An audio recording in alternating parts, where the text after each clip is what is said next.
Wow. And the music fades out and suddenly it's us. I know that must be shocking for people. I know Hi, everybody. Hi, I know it's talking for me. Welcome to Talking Trains with Michelle. And John. I'm just the sidekick. So welcome to the April edition 2022. That's right. I was thinking, Michelle, last time it was St. Patrick's Day, so we did a green show. Yeah. Well, today's 4/20, so we could have done another green show. That's like a holiday in Colorado. I bet it is, right? Wasn't Colorado the first place to legalize? Yes, Boulder was. Yes, we were the first place, and Boulder did it long before it was legal. They had 4/20 day. So. Oh, yeah, I think 4/20 has been a national holiday for some people for a long time. Jerry Garcia's birthday, right? Isn't that why they do it? Oh, no, I don't think so. April 20th, isn't that the choice of the day? Well, I think it depends who you ask, but my understanding was that the 4/20. I don't know. This is really a bad Let's not talk about that. Too funny. I wore my Alaska Railroad t-shirt today because it has flowers on it, and I am so ready for spring. Today I bought flower pots. I didn't buy the flowers yet, but I'm on step one. I acquired flower pots. So. I thought we weren't going to talk about pot. We're talking about the better kind of pot, the kind that holds flowers. Okay. Yeah. Well, we should be talking about a lot of things. I'm excited, though, for you to get your garden planted. That means that the weather's changing in Colorado to where you'll actually have 4 seasons in one day now. Exactly. Well, we wake up and it's like 25, and then by like 3 p.m. it's 80 degrees. It's back down. So it's a little crazy, but I know. Sorry. Sometimes I have in-laws that have a place in Estes Park, as you know, and I remember going there. I don't know. The first time I went there was, I think, in 1991 or 1992. It's been a while. The first time, and I was really amazed at how the weather fluctuates. It's super cold in the morning, and then by the you get hot. And then, right, so you run your heater really in the morning, hot. Your air conditioner in the afternoon, and your car just gets really confused. Right. And then it seemed like it would rain like almost every afternoon the first time I went there. But especially up in the mountains, like in Estes, when you go up in the mountains, even in May, you'll either get rain or snow in the afternoon pretty much every day. But then the sun will come out and it's hot, and then it's cold, and then it's hot, and then it's so.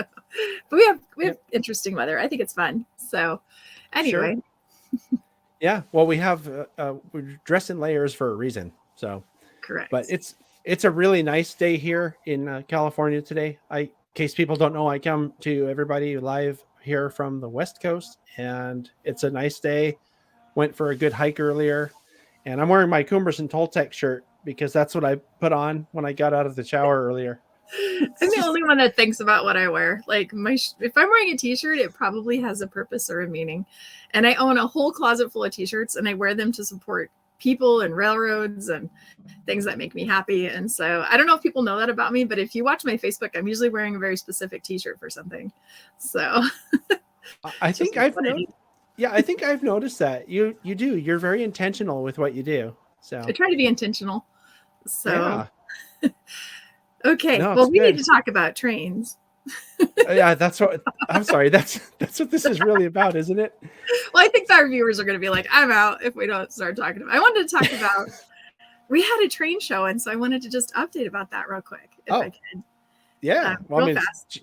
It's your show, so. So we had the Rocky Mountain Train Show. It was the first weekend in April, and we didn't know what to expect. It was a new weekend of the year and a new location, so you never know if people will find it. Will they come?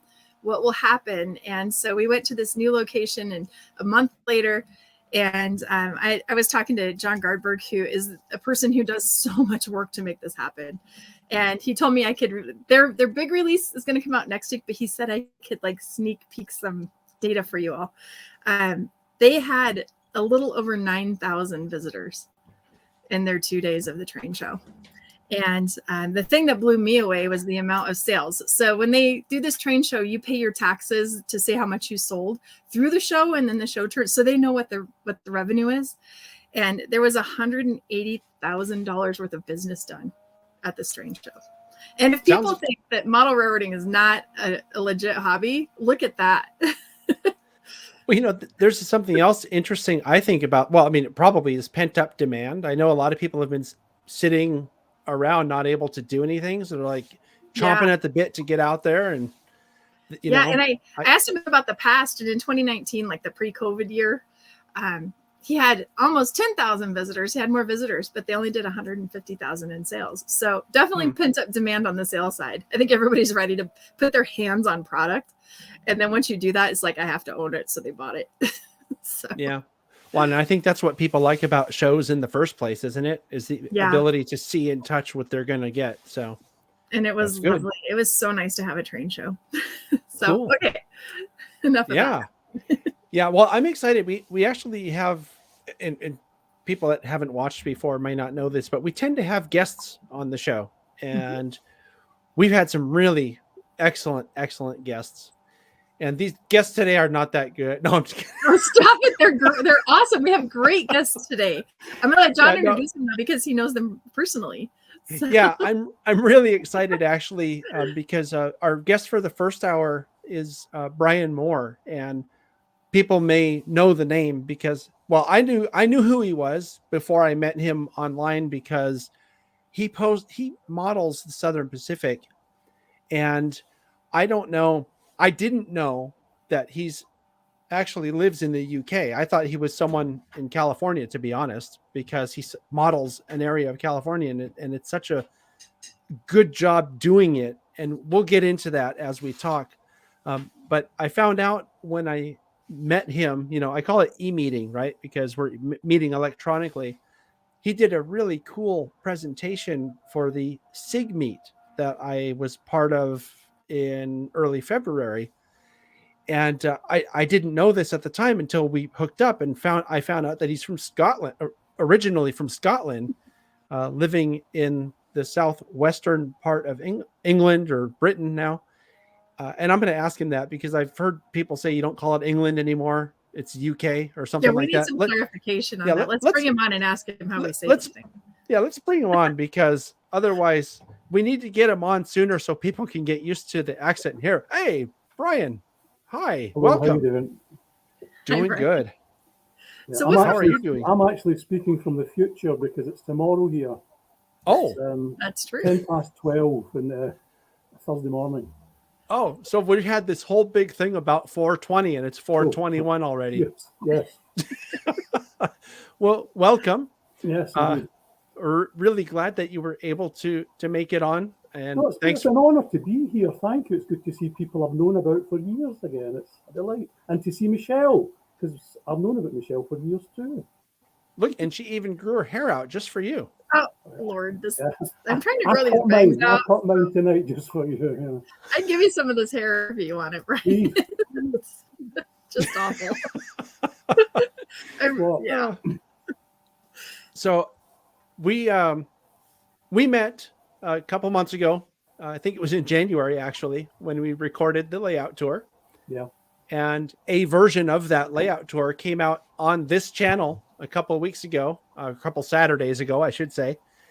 And I'm going to tell the people watching that if you have not watched the layout tour from this month, maybe when you're done here, after seeing the pictures of Brian's layout, you'll want to go watch that because it's just a really cool layout. And I got to say, Brian, I'm having seen it and having talked to you, I'm really impressed with the way that you're able to bring something that's thousands of miles away and make it look just like what the real thing looks like. To me, that's really remarkable. And I think that I might even be asking some questions about your approach to understand how you're able to do that, because I've seen a few layouts in my time.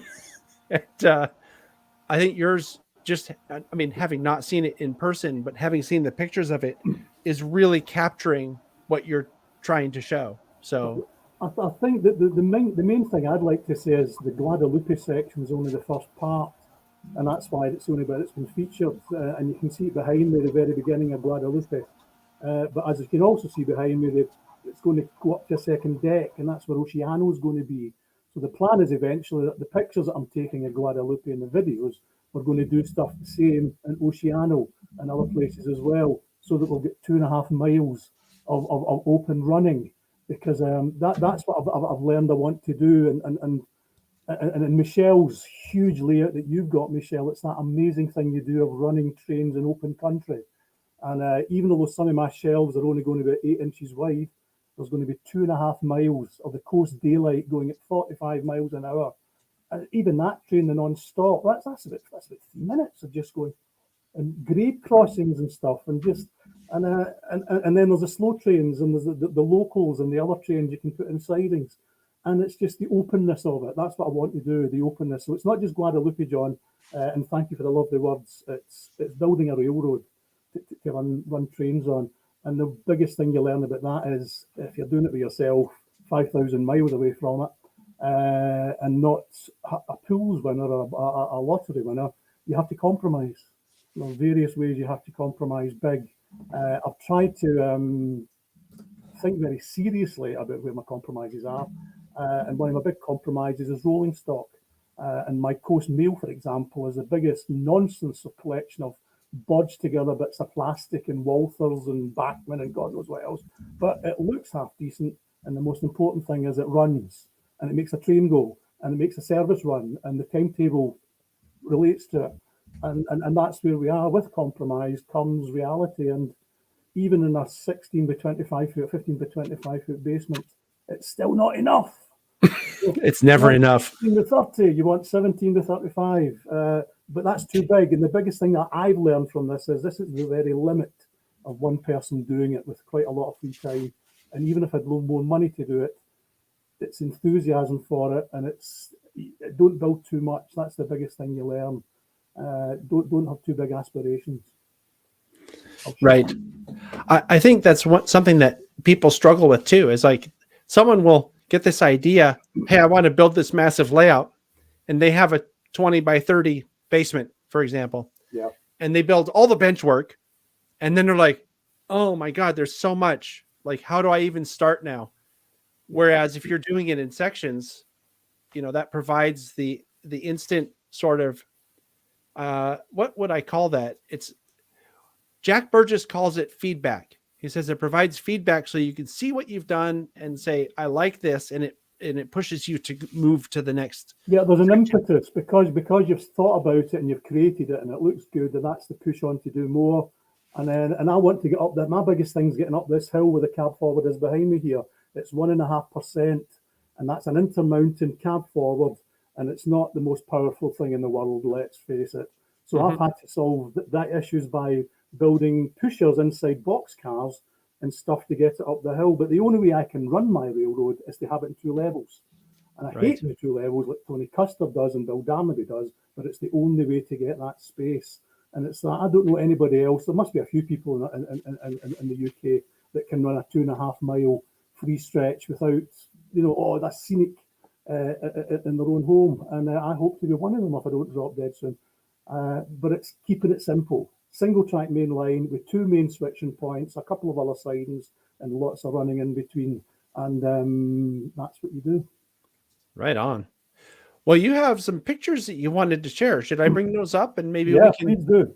Right? Because we can sit here and talk, but people watching are like, I want to see this now. Yeah. These are just a bit more examples of how the layouts came together, the Guadalupe part, and how I've used history, how I've compromised, and tried to match it with what's going on, but not spending too much time on it because the whole principle is about running trains. Carry on.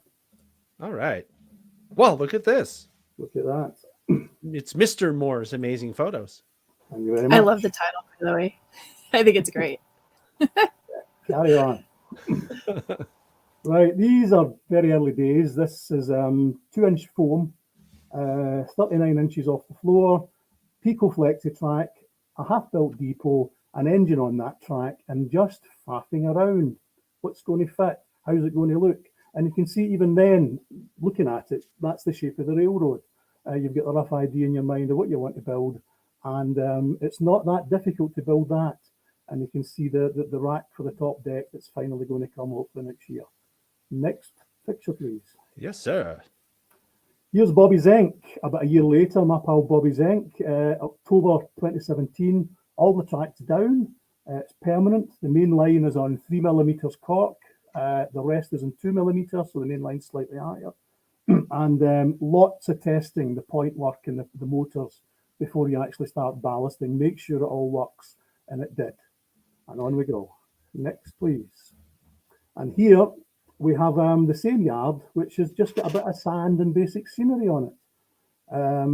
Looking compass south, on the layout, we see the Guadalupe local, which is switching the other side of the yard there, the RSD5, and the caboose is on yard track 1. And this is basically the essence of Guadalupe. It's the local coming in, switching and shuffling cars in between mainline stuff going through. And for people who want a little bit more context, the ocean would be to the right of this scene. Thank you for that, John. Yeah.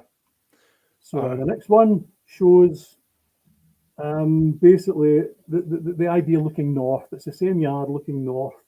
And this time it's another day, but the Guadalupe local has just left town. The Guadalupe local has been in and shifted and switched cars. And this was the time Tony Thompson visited. Tony Thompson was the engineer with my pal Paul Burton being the conductor. And they came in, they had orders to switch this yard, and this is how they left it, with the various cars in their places. And the two things I'd like to note about this for carrying on is there's a ballast car, a ballast hopper on the very left there, and that's just another excuse for a train going through. An extra maintenance away train comes in, shuffles in there, gets the car and picks it up, and that's 15 minutes of leisure. And that's the sort of railroad we want to operate. And on the first yard track, in the middle of the picture there, slightly to the left, you'll see a cut of reefers. And those reefers are put there because tonight's Santa Maria vegetable block, the train that emanates from San Luis Obispo each night when called, is going to pick them up later on in the evening. Next, please. Yeah, we'll move on to the next one, but I want to point out the comment that just popped up. Oh, blimey, I've just seen it. Very kind. Thank you very much. Yeah. Right. I have a question on that too, a comment about that. It looks like your rail goes straight into the backdrop there. That's what makes that look so real, is like, how is that possible in modeling? Because your backdrop is like... Yeah, thank you. It just curves round to the left, as you can see, Michelle. It just goes behind the trees, and you can see the three houses to the very left at the top. That's where it curves round. Well, and this is a fabulous photo because it looks to be like it's just such a real railroad because of the way it's done. But can I say it's very basic? All this is sand. It's children's sand, the fine sand you play in children's sandboxes, put down with PVA glue and lots of airbrushing. And it's very easy to do. It just takes time and a bit of patience. Right. Thank you. Next picture. So here we are. Here's the power and the caboose for the Santa Maria vegetable block about to depart from San Luis Obispo. And this is 24 miles up the road from Guadalupe. And this train ran as called when necessary each evening. And here we have cab forward 4274 and its caboose. Running tonight is first section of train 914. And it today, its first stop might be Oceano, 13 miles on to pick up some reefers, or it might go straight to Guadalupe to pick up Guadalupe reefers there before heading to right down, picking up reefers to Santa Barbara, and then to Los Angeles. And I don't use photo stacking on the pictures I've shown here, somebody's asked, but I have done photo stacking, and it's a fabulous tool, and I recommend that. Something I want to point. We'll move on, but I want to point something out here because this is a prototype picture. Yes, it is. This is a fabulous picture. This is one night in July 1954, and this happened every night. Big cab forward came in, picked up its caboose, and this is a train. This is going to run by itself on the main line for at least 12 miles, if not 24, just as a caboose hop. And this is lovely. What's not to like about modelling this, John? What I'd like to point out about it is look at the background and look at the sky. Yeah. Look at the background and look at the sky. Thank you. I have to point out that the mountains in the background of that one are too high. I'm actually going to put them lower because I've realised they are too high for the real ones. So they're going to be painted down a bit. But thank you for the compliment. That's what I'm trying to do. And I don't want it to be too complicated because you're supposed to be focusing on the foreground where the trains are. Sure, but the point that I'm trying to make is that you hit it. You hit it on, man. And that's what I'm talking about. When you're talking about modeling a place, especially a place that you haven't seen, that you don't live, it's like there are elements like that make it work. And that's, yeah. And I think it's keeping it simple again. It's a very simple technique. It's just two colors.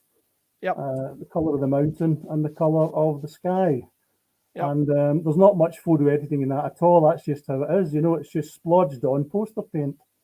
And that's why you get the variations in hue, because it's just not put on too well. And you have to have the confidence to do that. Yeah. The haze that you've done when painting the mountains by having them sort of faded like that also really works. Yeah. Because it's on the confidence to do that. It's the confidence. It's just, there's not any confidence at all. It's putting it on and seeing what it's like. But yeah, thank you. It's keeping it simple. Yeah. And it works. Yep. So here we are. This is the same train. This is the this is the 22nd of July, 1954. I wrote an article for Railroad Model Craftsman about the Santa Maria vegetable block. A guy called Barry Anderson, coastline fireman, 1954. He ran this train once on the 22nd of July, 1954. He left San Luis Obispo with his caboose, picked up some cars at Oceano, and then came in to Guadalupe on SP 4293. So what we're trying to do here is replicate what Barry did, and you learn how to operate it, and you learn how we've done the moves. So here we have cab forward, 4293, switching the yard. Next question. Next picture, sorry.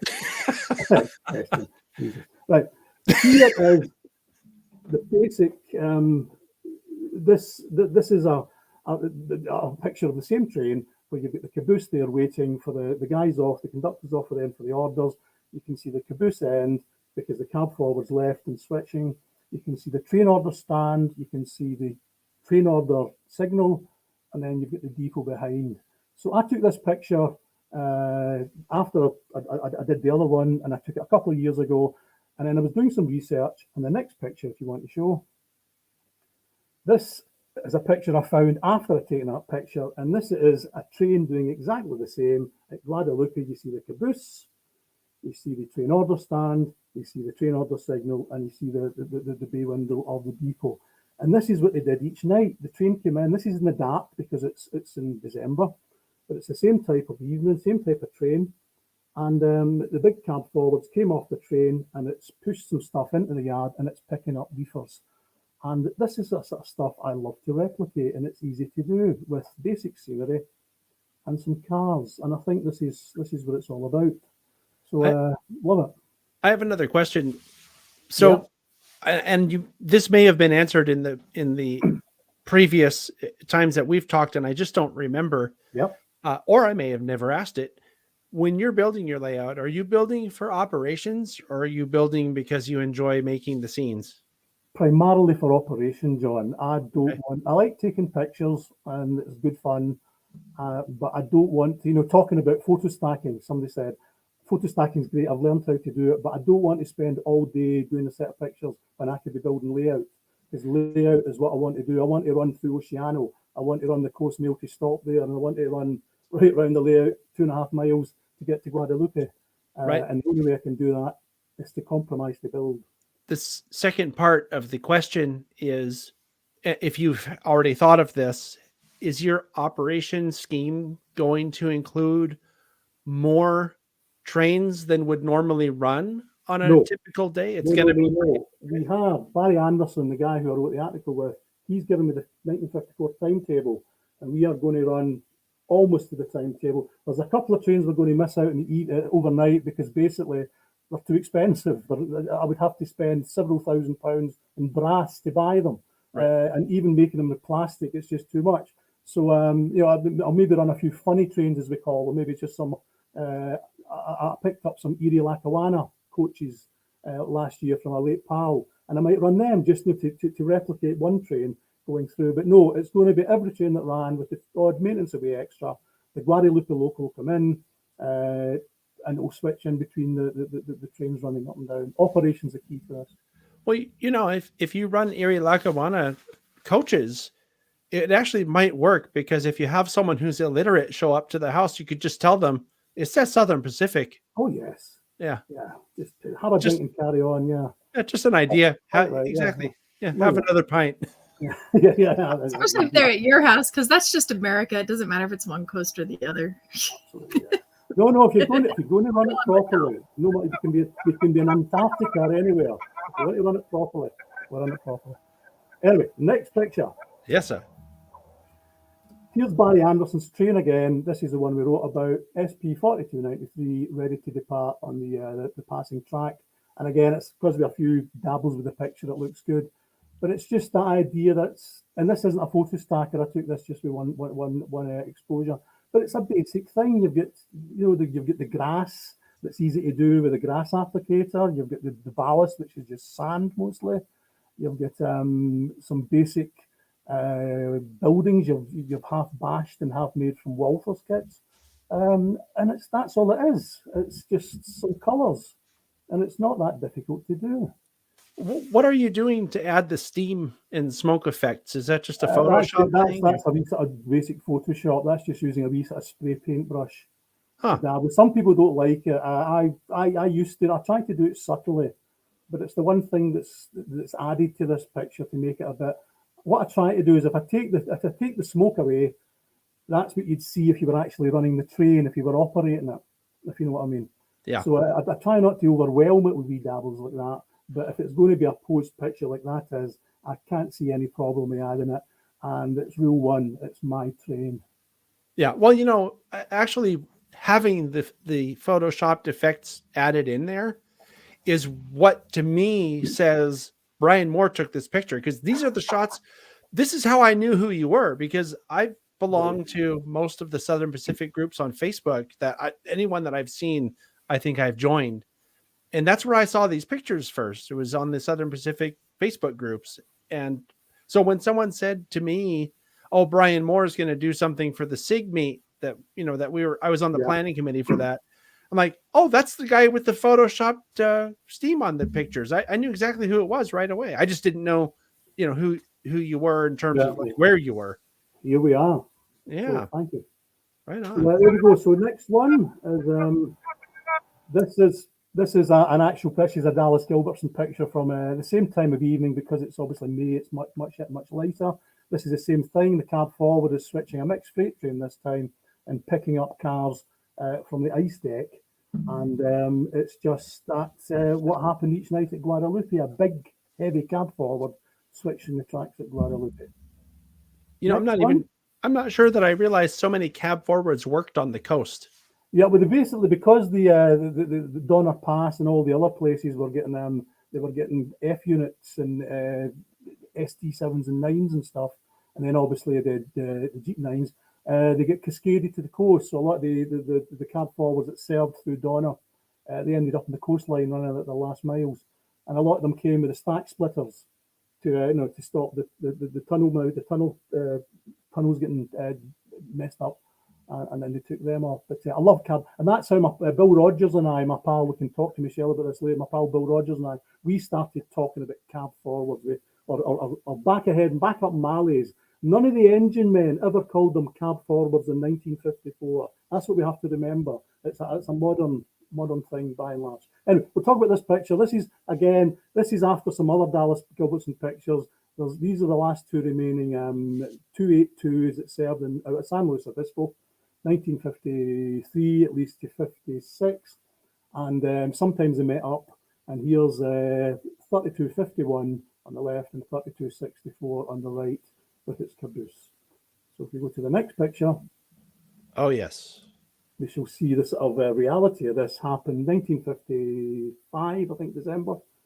And this is a Dallas Gilbert picture. So you see again the tender of 3251 on the left, with the rather dirty 3264, the main picture there, and that's got a wet tender because it's just had been filled up at the plug.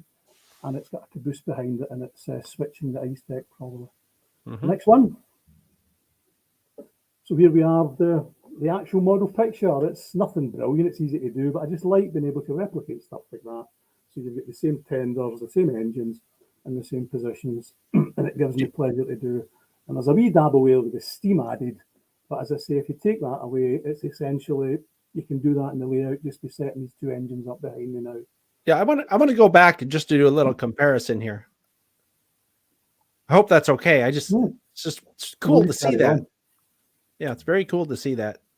And it's not trying too hard, if you know what I mean. And I'm not trying to undersell or oversell, but that is easy to do. Those tracks are just sand and airbrushed, and there's a wee bit of obviously woodland scenic grass, and there's that basic background, and you've got the two engines in it, and that's all that is. As I say, I'm not trying to over-egg or under-egg anything here. Yeah, I really like the recreation of the scene, though. I mean, it's like, look, it's the same scene, and it's very plausible. I like that. Yeah. But this is what, because the yard is one track less than the real one, and it's about half the size. So it is always a compromise. But what I'm saying is, you can still do realer stuff, and you can still do all the moves, albeit in a shorter layout. Yes, indeed, Steve. The cab forward's well all fired. The oil was pumped from the tender right along the deck and fed into the firebox. So no coal on any Southern Pacific engine almost ever after about 1910, apart from a few places. Right. Next one. Other things that happened in Guadalupe were fan trips. And these are the things I can replicate as well. Diverse trains came in from time to time, all through the 1950s. And in 1955, in July, the Pacific Railway Society chartered a train from Los Angeles. And it had 6 coaches, baggage car at the front, observation at the back, pulled by an SD9 from Los Angeles. And it came in to Guadalupe to have a run over the Santa Maria Valley Railroad. And if we look at the next picture. Oops, because I need to do that, huh? Yep. We see the same train there with the SD9 at the top end there leaving, and that'll go to San Luis Obispo to be turned and come back. And my pretend Santa Maria Valley engine 203 is taking the consist off the yard and back to the Santa Maria Valley Railroad. So if we do the next one. Sure. Picture. That's the real train. That's happened in 1955.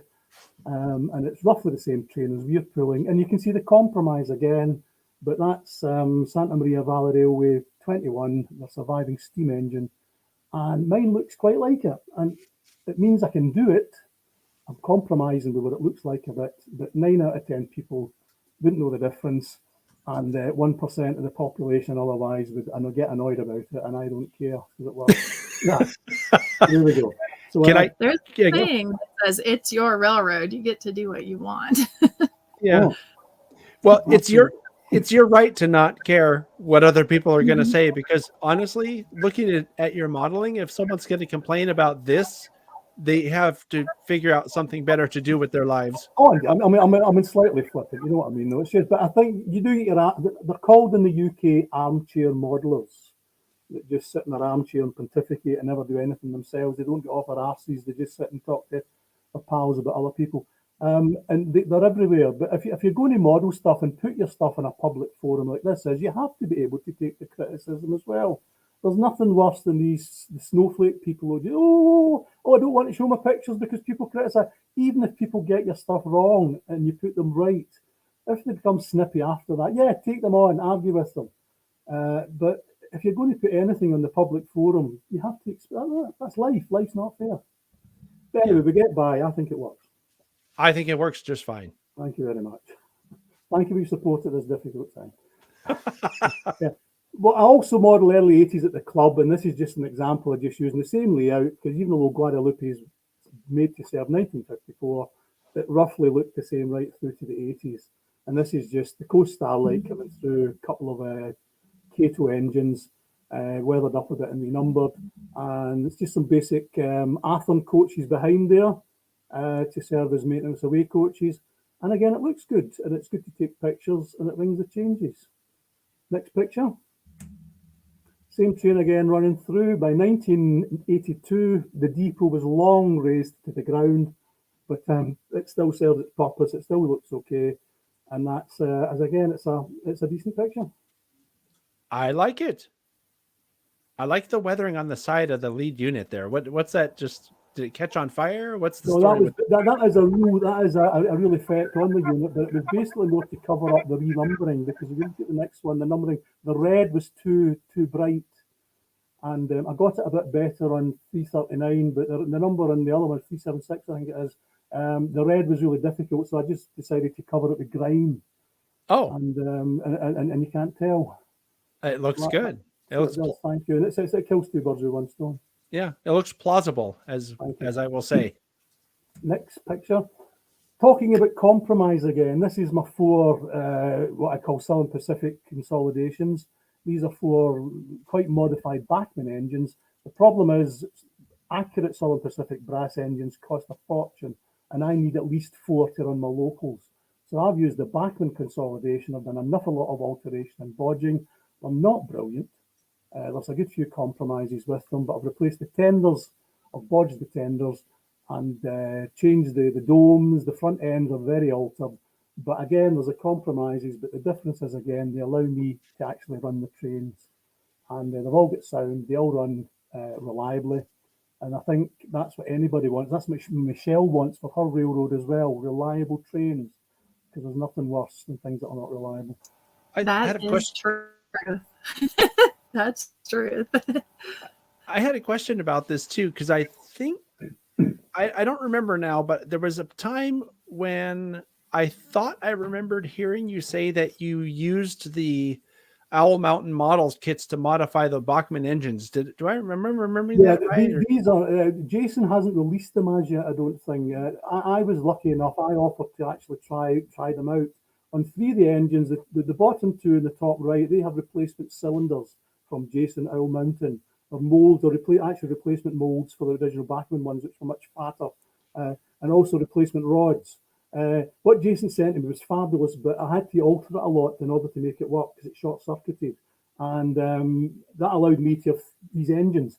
But the work I had to do, and he's modified them and he's yet to re-release them, so I'm very lucky with that. The 4th one, top left, though, that's one I did myself, and that is modifying the original Bachmann cylinder into the SP curved smaller thing, and it's basically done just by a bit of, taking them off, bodging them a wee bit, and the actual pipe that you see going from the cylinder upwards, that's a missile off an Airfix Harrier jump jet, just straight out the spares box. It's just stuck on, painted grey, and that's what you do. You just use stuff in your spares box, and it looks okay.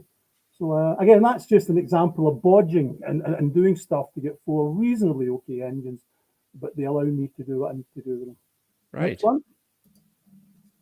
And again, bodging again, one of the bodges, we were going to actually build a Donner Pass layout under 10 feet of snow. And Rob Mallett, my friend, who's a fabulous Southern Pacific modeler, he modelled bespoke snow service engines, and you can see them, they're the ST9s. And he made them very accurate. And I bodged from a Walther's Jordan spreader, I bodged a reasonably accurate Southern Pacific Jordan spreader for snow service. And again, I'm happy with it. The brass ones are extortionate. You can't get them anywhere anyway.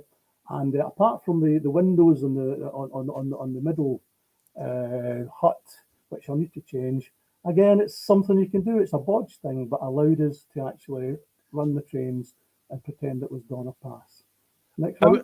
I meant to ask you about that. So, so this is just something that's just because, right? Because on the Central Coast, I don't think it's ever snowed.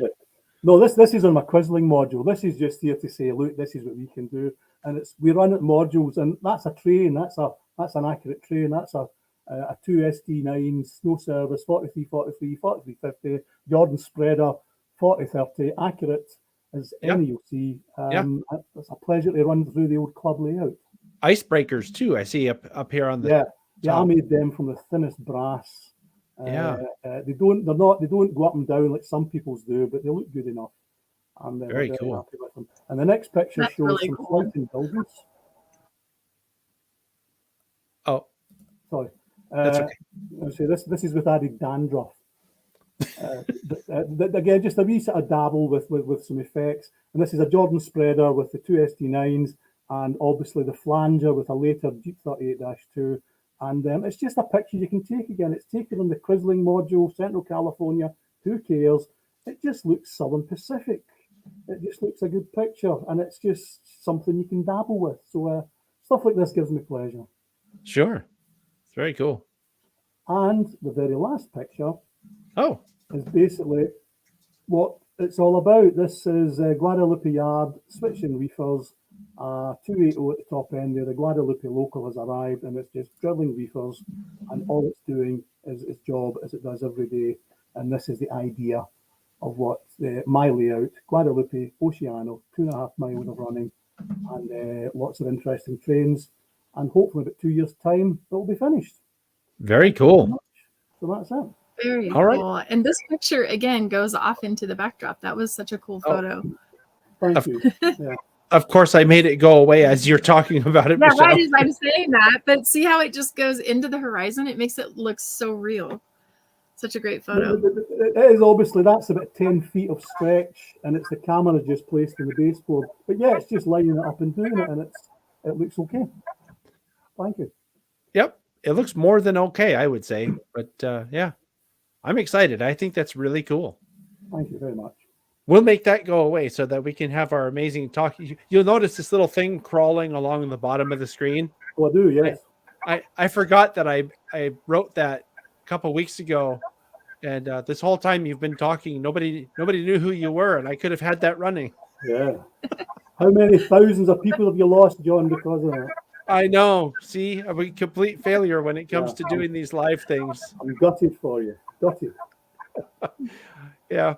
I guess I can't ask for anybody to send the money now. Yeah.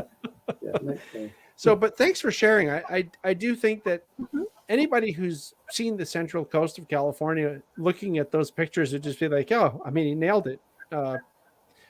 I'm curious to know.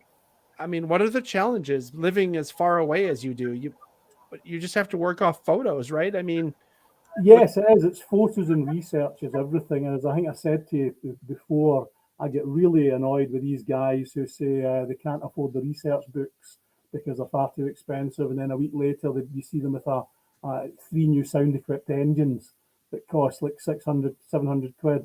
I can't be bothered with people like that. We're all happy to help. Of course we are when people start out and when people direct you in the right direction. But then if you want to do stuff properly, you have to build up your own archive. So I've spent a lot of time chasing the books to get the pictures and chasing more. Like, as I say, the access very kindly now been given to new stuff, new Dallas Gilbertson pictures, the excitement and that really dark one you saw there with the caboose just waiting with the 2. I love pictures like that. They're not that brilliant pictures, but they educate you. And it's the ones, the throwaway pictures that you can learn more from. Because that one, there's another one in this that I was lucky enough to have as well. That really dark one. There's one in the next one in the spool is called Dallas. Dallas was trying to get a special picture taken, and there's these big long streaks through it and stuff. And because it's a long exposure at night, but then you can see the back of the Santa Maria Valley block, the Santa Maria vegetable block. You can actually work out what's happening. You can see the swing of the lantern of the switchman at night because it's that thing that goes right through it. And you can work out, even from that picture, which was going to be thrown away, you work out how the train was cut. And right. I love that, because half of the fun is the research I find, whether it's books or videos or stuff. It's just as enjoyable as making the trains because you're doing it right. And I think one of the best things I find is when you get it wrong. People say, oh, you must be so that. No, I've now learned there is a window there. There is a window. If you've got a window and you have to take it out, that's slightly more of a problem. But don't put windows in until you see a window's there. Well, I think you mentioned. Go ahead, Michelle. Go ahead. I had written down a question, and I see the cab forward behind you in the screen there, Brian. You said they never called them a cab forward. That's something that we do now in the future. What were they called? Is it just just like kind of locomotive it was? Well, they were called the original engines, articulated engines the Southern Pacific have, were Malleys, Anto Malley, designed original Malley. And they didn't work, so what the Southern Pacific did, they converted the Malleys to single, just normal, cylinder engines. So each cylinder of the cab forward was the same size. But the enginemen, because it was called Malleys from the start, they've always called them Malleys. And some people call them backup Malleys, but just never cab forwards. I think there was one mention in the Southern Pacific Instructors Book of 1950-something, which did use the word cab forward, but that's the total exception and everything else. And none of the enginemen. And the guy I wrote the article for about and Railroad Model Craftsman, Barry Anderson, He was a fireman. He was 19 in the Coast Division, 1954, and he said, no, none of the enginemen. We just knew there was Malleys, backup Malleys, and that was it. And he was there, and that's what you learn from. And I love that because it's people try to tell you, oh, no. Barry Anderson was there. And that's why you have the books. So sometimes, as we know, books can get it wrong as well. And there's been a few bloopers too. And one of the things you can't get too up your backside, but one of the things you can do with a bit of knowledge is you can sometimes see that people have written captions wrongly in books. But that's a fine art, and you have to be very clear, because one of the things that's important, if you want to, as I say, if you put your stuff for other people to look at and you write stuff, you have to be open for criticism and people telling you that you got it wrong. So, something that I found interesting was during I think it was the NMRA convention last year that we did all virtually. Somebody referred to the cab forwards as cab aheads. And I had never heard that before, but I asked some people and they're like, oh no, people called them that too. Cab ahead was another phrase, but as I said, much more, as far as I understand, Barry Anderson said nothing more than backup Malley or a Malley. And which again, you can call them what you want. Maybe if you call them a backup Malley, nobody knows what you're talking about now. Whereas if you call them a cab forward, everybody says that's a cab forward. Do you think that's because when the model was made, did the manufacturer call it a cab forward and then it stuck? They've all called it. It's always been called BLI cab forward, Intermountain cab forward, even Riva Rossi cab forward. That's the name. I wonder when it started, maybe from the 60s, because the Riva Rossi model goes right back to the 60s, doesn't it? With the big cookie cutter wheels and stuff. That's a long time. Cab forward's one of my favourite things, and that's how Bill Rogers and my pal, as we've been talking about, Bill Rogers and I started talking about cab forwards and how to make them more powerful. And he was the man that was he was always very, very intimidated by airbrushing and dirtying them up, and I've never had any problem with that. It was very sad that Bill and I he was always going. I was going to get his cab forwards there, and I was going to teach him how to weather them, because by 1954 they were well dirty, a lot of them. And but not all of them. That's the thing. You can over weather, and there's a subtlety to weathering as well. Because in 1954, a lot of the stuff was still very clean, and they were still refurbishing the engines and repainting them for the expected rushes for fruit and stuff that never happened. So a lot of them get scrapped just after they've been repainted. So have you had a chance to see the sole remaining cab forward in Sacramento? No, sadly not. 4294, which is the only one that's younger than this. That's 4293. 4294 I've not seen. We only went to California once in 2000, and that's basically where I caught the sniff of the Southern Pacific. I just saw the coast. We went to Anaheim to do the old Disneyland experience, and then we drove from Anaheim up to San Francisco, and then we drove down to Monterey, and then you get the idea about the coastline and the commutes and just learning more about it. And it's a single track layouts, as we know, for operations that make it much more interesting. And the coastline after San Jose is almost a single track, and it's just a fascinating place to. It got me. And at the time as well, I was modelling British N-gauge. I had a 1964 era Scottish layout, and it had 65 points, turnouts.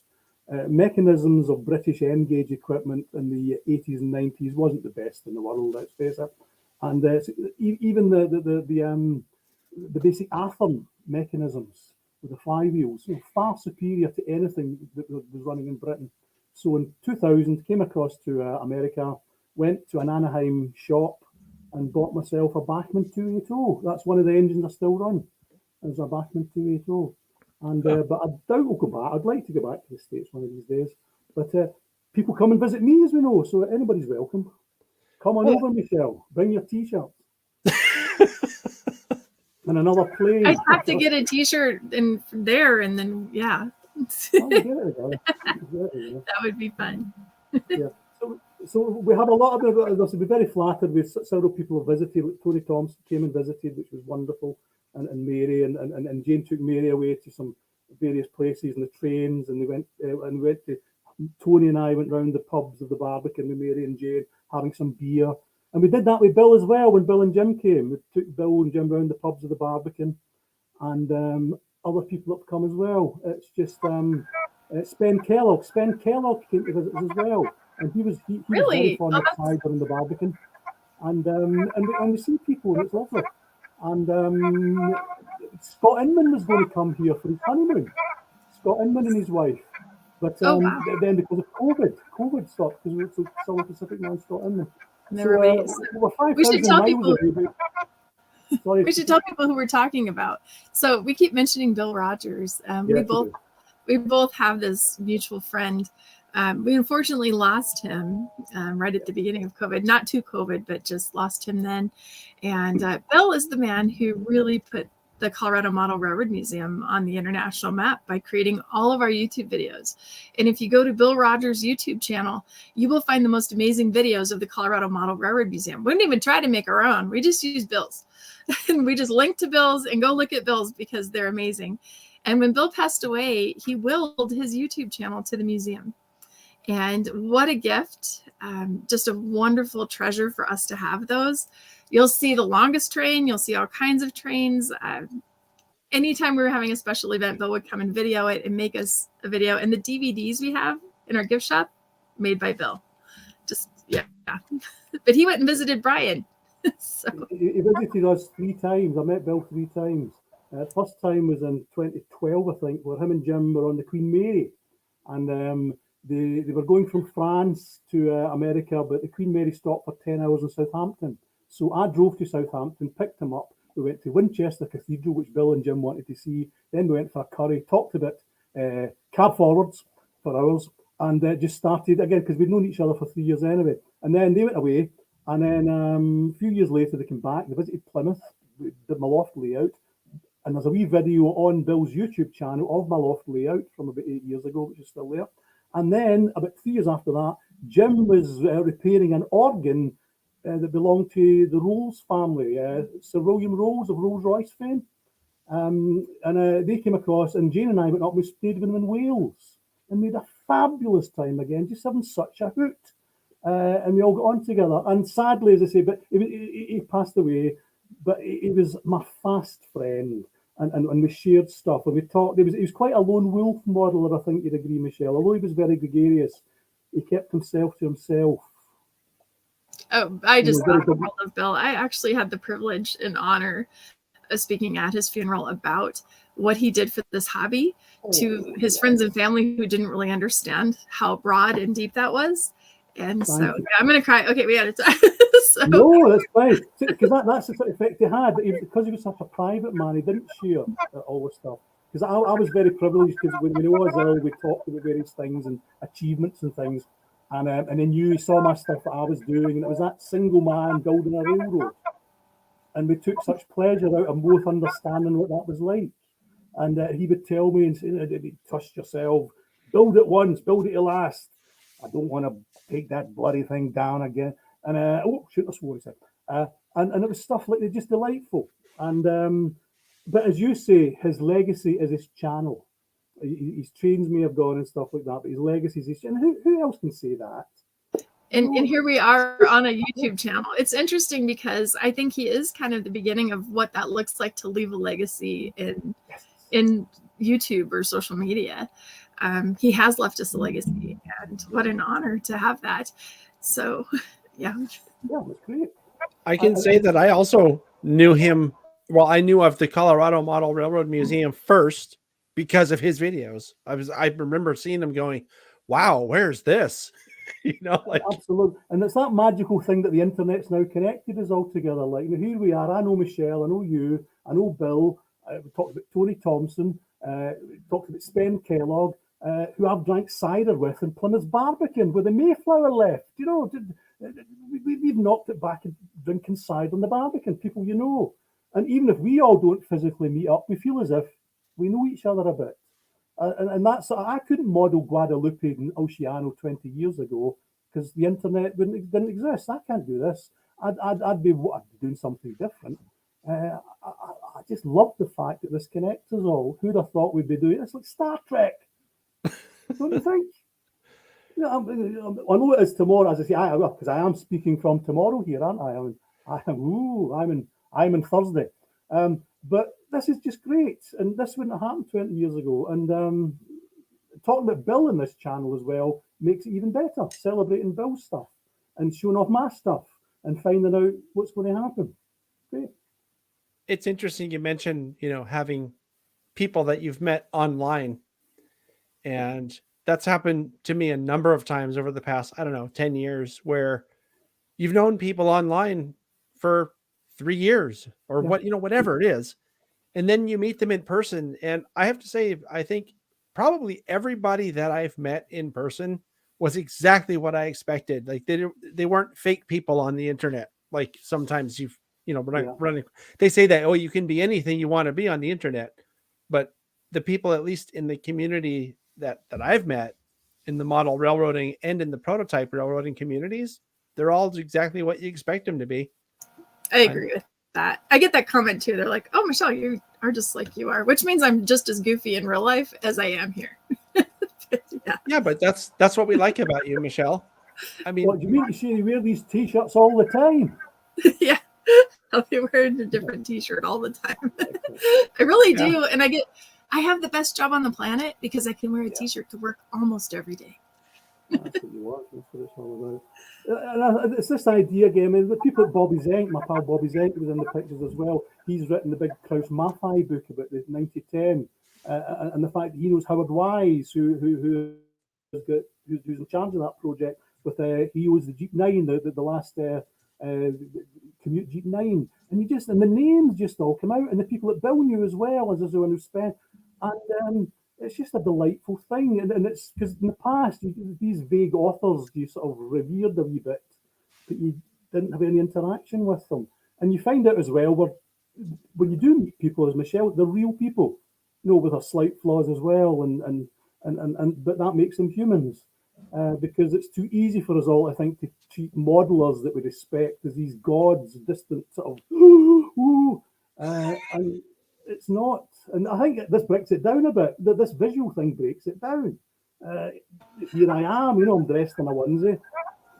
I did get on people because they'd say, "Oh, I saw you there," and then they wouldn't come say hi. After midnight, here I am, and it's you two are talking. It's a lovely thing. Excellent. Well, one of these days, if you ever get out to this part of the world again, I'd be happy to take you to the California State Railroad Museum and watch you drool over the 4294. It is a really massive and impressive piece. I mean, it's just sitting there idle, but it's still very impressive. Yeah. And obviously, you always hear these things about, well, is it going to get back out? It's never going to get back out. Oh, of course not. It's too valuable, and it's too expensive, and it's too difficult to restore. But it's an iconic thing. And the United States in particular, there's so many preserved stuff, and it's fabulous. We have an amazing preserved thing in Britain as well. There's steam engines. I can probably go to 4 separate steam engines within 50 miles of me running every weekend. Great Western, big mainline steam engines. We get mainline expresses down the summer every weekend. Big London and Northeastern Express steam engines. And we're very lucky. Bill Rogers took fabulous videos of the Challenger passing, or was it even the Big Boy passing the museum as well. And that celebration of being able to see these things now. Who would have thought? I'm old enough. I'm 62, for God's sake. Who would have thought that in 2022 you'd see the Big Boy, you'd see express steam and British tracks every weekend? I wouldn't have thought that even 10 years ago. I have to tell you, I have a Bill story. So the test run of the Big Boy in 2019 on May the 2nd, we knew it had to run on May the 4th, so they're testing it May the 2nd. And it ended up having enough things they had to stop for and check and stuff. It didn't make it to the museum. And so Bill and I are about the last people left there. And we got a call that said they're going to turn at this place called Nunn, which is north of Greeley, like 20 miles in the middle of nowhere, literally. And so here's me and Bill out almost midnight in the dark, waiting for the Big Boy, freezing to death because we didn't realize we were going to be out so late. And that's when he took that amazing video that he did. Yeah. So, he was always right out there. Yeah, that's the man. And he was into his technology, was Bill. One of the things I took Bill to, wanted to see when he was in Plymouth. Isambard Kingdom Brunel was the guy that built the Great Western Railway.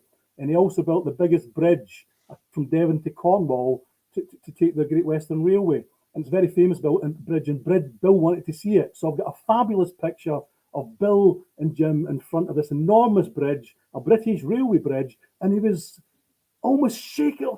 And he loved the technology of it because he was a designer, he was an engineer, he was a scientist, wasn't he? And he said something to me one time that really made me think about and appreciate YouTube channels, is that he loves editing. He loves editing video, and the amount of hours that go into one video, which I'm sure John Abaticola can speak to. Yeah, I know a little bit about that. Or he, like, people in understanding the amount of work that goes into editing a video, the 20 hours that equals 20 minutes. To me, it just made me super thankful for what we have and for people like John. This way. My screen's always backwards, John, over here on my screen. For doing things like that. This show's not edited. This baby is live raw and whatever you get. But John's edited shows are fabulous. I want to tell you, I really, really enjoy doing live shows because I don't have to spend hours and hours and hours editing them. It's a lot of work, but I have to tell you, and I bet probably, Brian, you can relate to this because it's probably the same way with when you finish an area on your layout. But I used to be a house painter. We would paint exterior houses, interior, exterior of houses. And there was nothing more satisfying than standing back at the curb and admiring the paint job you just finished on a house at the end of the job. And the videos are the same way. When it's done, I don't sit here and watch my videos like, oh, that's really good, but I will get our top secret producer to be a test audience, and we'll go through it together. And usually it's my last run through when I make my final edits.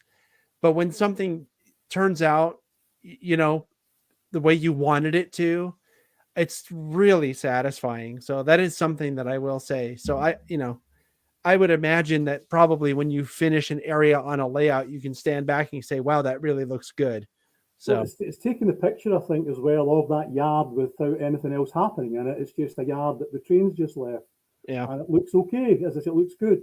Yes. But just to be able to take that picture is lovely, but it's not the emphasis of why I'm doing it. It's an aside, which is a delightful pastime. And Bill Rogers was a bit like that as well. He knew he could get into the signal and stuff he did was fabulous. It was but he could feel himself getting deviated into the side of stuff rather than I have to finish. And you have to really be disciplined, and that's the thing. And I'd love to get more involved in videos and taking pictures, but that means I'm not going to build anymore. And I've done enough with videos and pictures now. I've escaped the bottom of the barrel almost, and doing new stuff at Guadalupe. So we need Oceano to come on site sometime. There you go. Well, I didn't think it was going to go this fast, but it's already after 5 here. That's 1 a.m. for you, Brian. 1 in Plymouth, UK. Thank you very much for staying up late with us. Definitely appreciate that. Thank you so much, Brian. It was great to see your photos and your layout.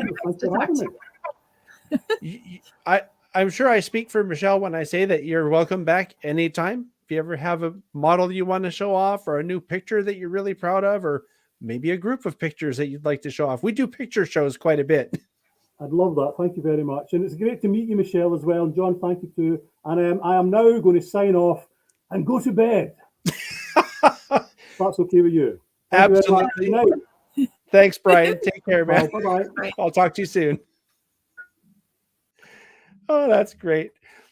Well, I have to say, I'm really glad that we got to do this, because I talked to Brian about the possibility of doing something like this about 3 months ago when we were working on the SIG meet. And what a guy. I like him. Oh, yeah. I've people were commenting in the text chat as we were talking. Oh, where's he from? What's that? I can't understand or whatever. And we have to watch it and slow it down. Well, so you can right? understand. Yeah, that was the running joke leading up to starting the show was you remember to talk slowly, Brian, because people won't understand. But- Keith is making a comment about closed captioning. I'm not sure that could have even kept up with him. Yeah, probably Or not. his accent. I do like the accent, though. It reminds me, I'm a really big Billy Connolly fan. I don't know if you know who that is, Michelle, but he's a comedian who's actually very well known throughout the entire world, except in the United States. Okay. And he's from Glasgow as well, and the accent is almost dead on to what Brian sounds like. So I don't have any problems understanding You're Brian good because I've been watching Billy Connolly for like 30 or 40 years now. So Anytime I wasn't like in the picture, I was like this trying to hear him so I could hear exactly Right. what he was saying. I have to really listen, but it's fine. It was good. Yeah. I think I caught like at least 95% of what he said. I feel pretty successful.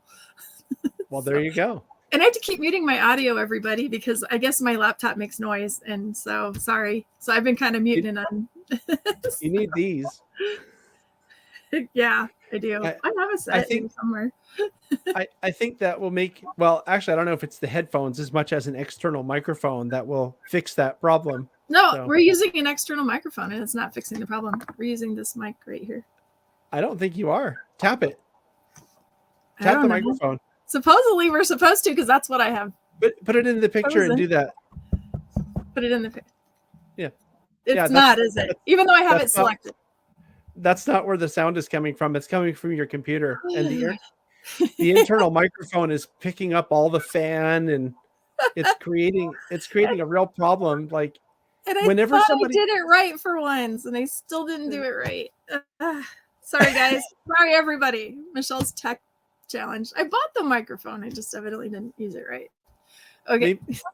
maybe if I get to see you sometime in the future, I could fix that or Well, try maybe I to. just I don't buy know. a desktop, and then we won't have a problem. Oh, that might work. Well, Yeah. we're good. Well, let's bring on our second guest because he doesn't have an accent, so people will be able to understand what he says.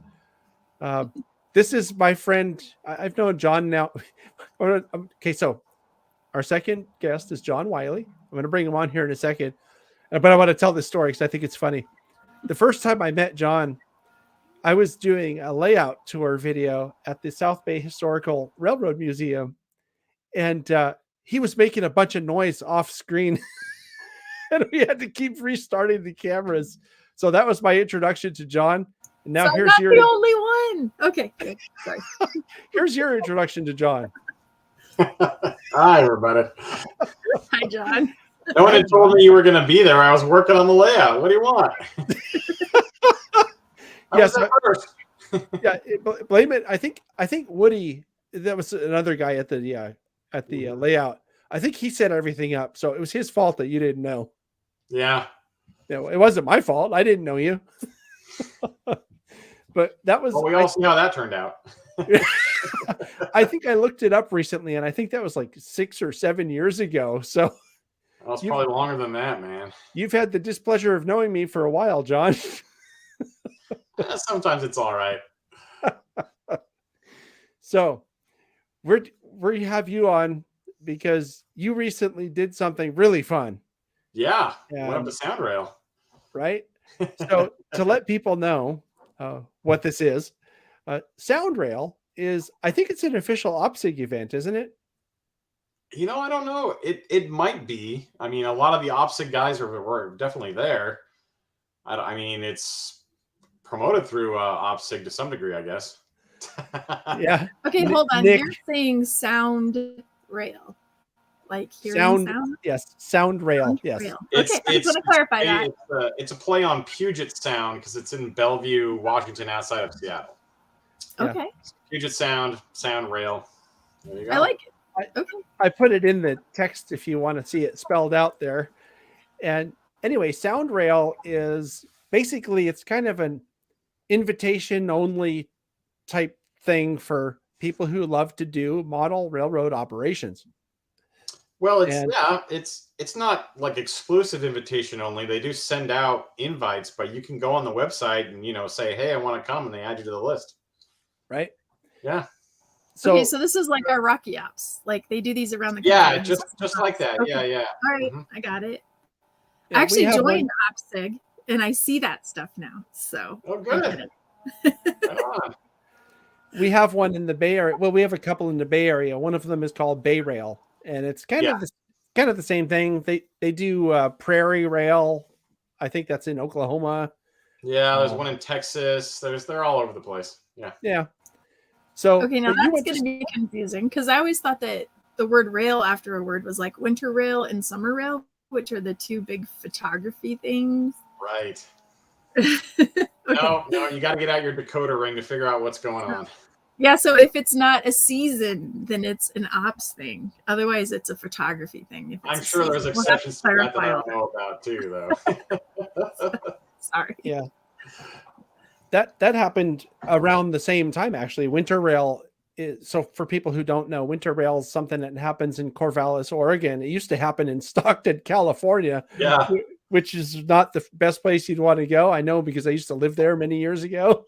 But anyway, it's basically it's a photo, right? Like you said, Michelle, it's a photo thing mostly. Yeah, it's mostly like slides and photography and celebrating that part of rail.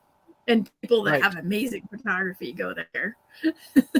Yeah, like I'd be surprised if someone like our common guest, commonly John Crisanti, hasn't been invited to some of these things. You know, I know that Eric Lindgren was at Winter Rail.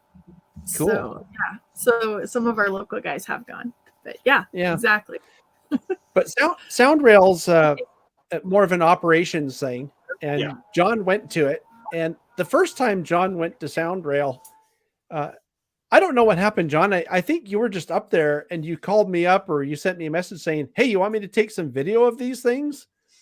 Yeah, I was up. I kind of made it on a vacation, so I went up a couple of days ahead of time, and I was screwing around with my phone doing touristy stuff. And then you and I had been talking about, I don't know, something model railroad related, and I was like, hey, I could take like pictures and some video of this thing, and you were like, sure. And well, next thing I know, I'm a content producer. Back then I had no idea what I was doing, and I still don't. But you make it look really good.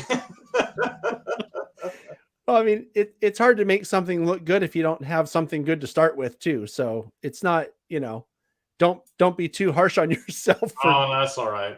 The iPhone does all the work.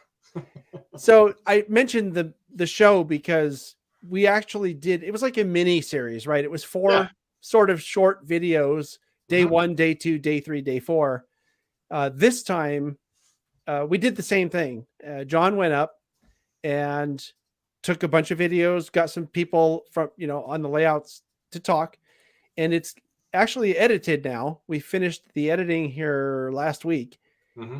And I have the first chapter or the first third of it that I wanted to share on the show tonight. So we can talk about it some more, or I can just share that. I mean, it's up to you guys how you want to do it. I said, let it rip. Well, hold on a second. Oh, wait. No, that's not going to work. Not that one. Yeah. So why don't I bring up that video and then we can talk about that when we get to it. So let me find it on my computer here. Okay. I believe I found it. So here it comes. Dun, da, da, da. Ooh, we can do the... Oh. Hey, y'all. It's Wiley with Wiley's Wanderings. Back after a long time away. We're back up here outside Seattle at SoundRail 2022 to do some operating sessions. It's been a long time since I've gotten to come out and do anything like this, as we all know, and I'm looking forward to it. So let's go operate on some new layouts and have a great weekend.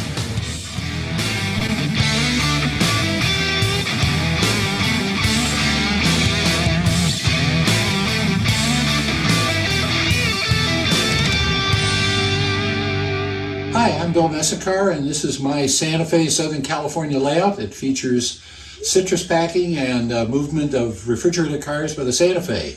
So I model an area from Los Angeles to San Bernardino and moving citrus and other products to and from the east. It's in the early 1950s transition era, which is a popular one. So I've got steam and diesel, and layout has about 200 cars on it, as well as passenger trains. And we've just had a group here from SoundRails running the layout today. So if you ever get a chance, join in. I'd love to host you. We have 2 different jobs today, really. The first one, I was a conductor on a turn, We left the yard, went across the layout, and made it to the town where we had to switch our cars in and out. And, it was kind of challenging. It was good.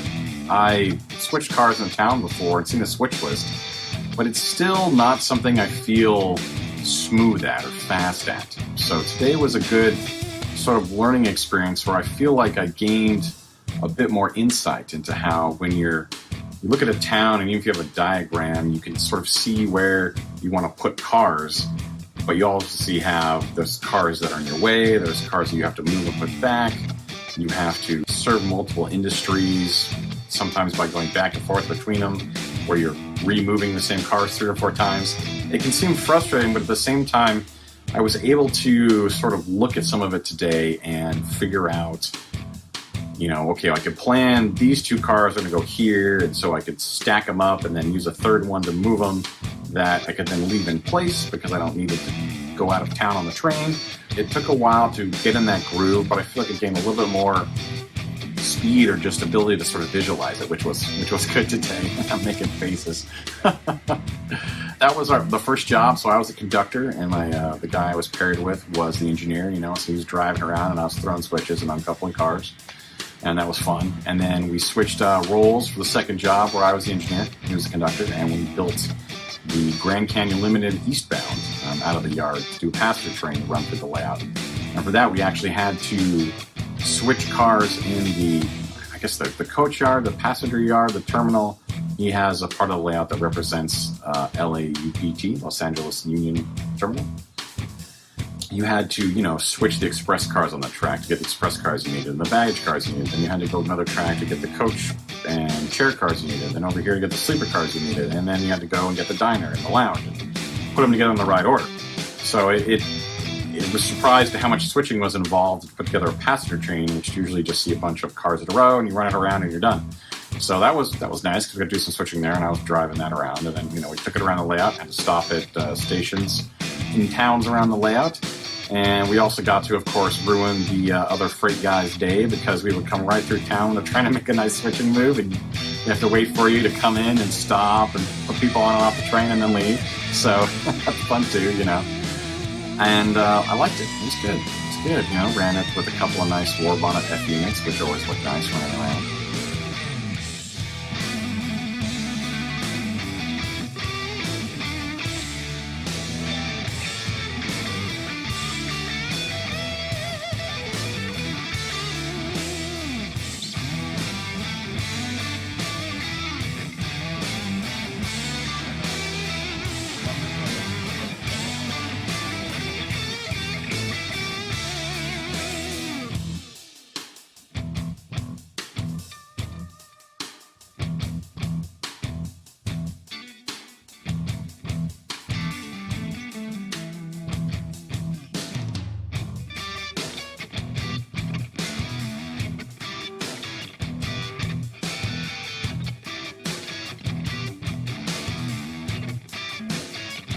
That's a little brief blurb on the jobs I did today on the railroad.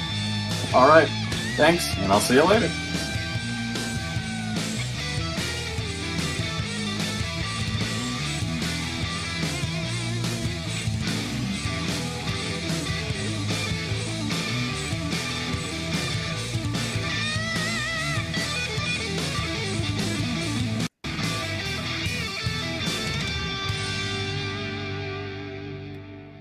So I fast forwarded it a little bit at the end there. And so I'm over here trying to figure out how to make this, how to make it go away so that we can talk. How many of these have you done? It's a really John easy Wiley, program. Sorry, Michelle, go ahead. That was great. And I love how you talked about how you were still kind of like learning about switching. That's exactly where I'm at. Yeah. And I'm still a little bit on the scared side of center. And so I signed up for 2 op sessions at the NMRA National. So I'm just going to get over my fear and do it. No, it'll be great. I mean, no matter how many mistakes you made, nothing explodes. So, you're good to go. Yeah. I always feel this pressure because I come from this museum that's got this great layout and I'm supposed to be like this. I'm supposed to know what I'm doing. So I'm learning all the time, though. That's great. I mean, it keeps it interesting, right? I mean, engaging for you. Yeah. And I loved how you talked about your switching stuff. That was the same thing. I'm like, this is actually really a challenge, trying to figure out how I'm going to get that car out over there and this one over here. And I have not enough track to hold all these cars. So I have to stick them somewhere and then put this one somewhere. And then, it's complicated. Then all of a sudden you have to get out of the way because somebody's going to drive through your town and all your stuff's out on the main line and now you're really in trouble.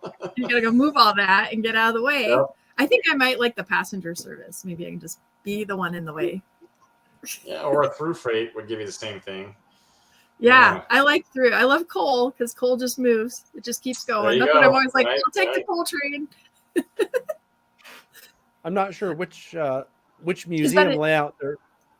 Is that if that's a question for us? We've hosted Rocky Apps, and in fact, it's been a process for us over the last year. We realized that we have a lot of switching, but not as much and as challenging as some people want. And now I understand that after going to some op sessions. So we just tore up track. If you follow the museum's TikTok, which you probably don't, but if you do, I've been putting all sorts of videos of us tearing up track and redoing scenery. And a lot of people are like, oh my God, you changed the museum layout.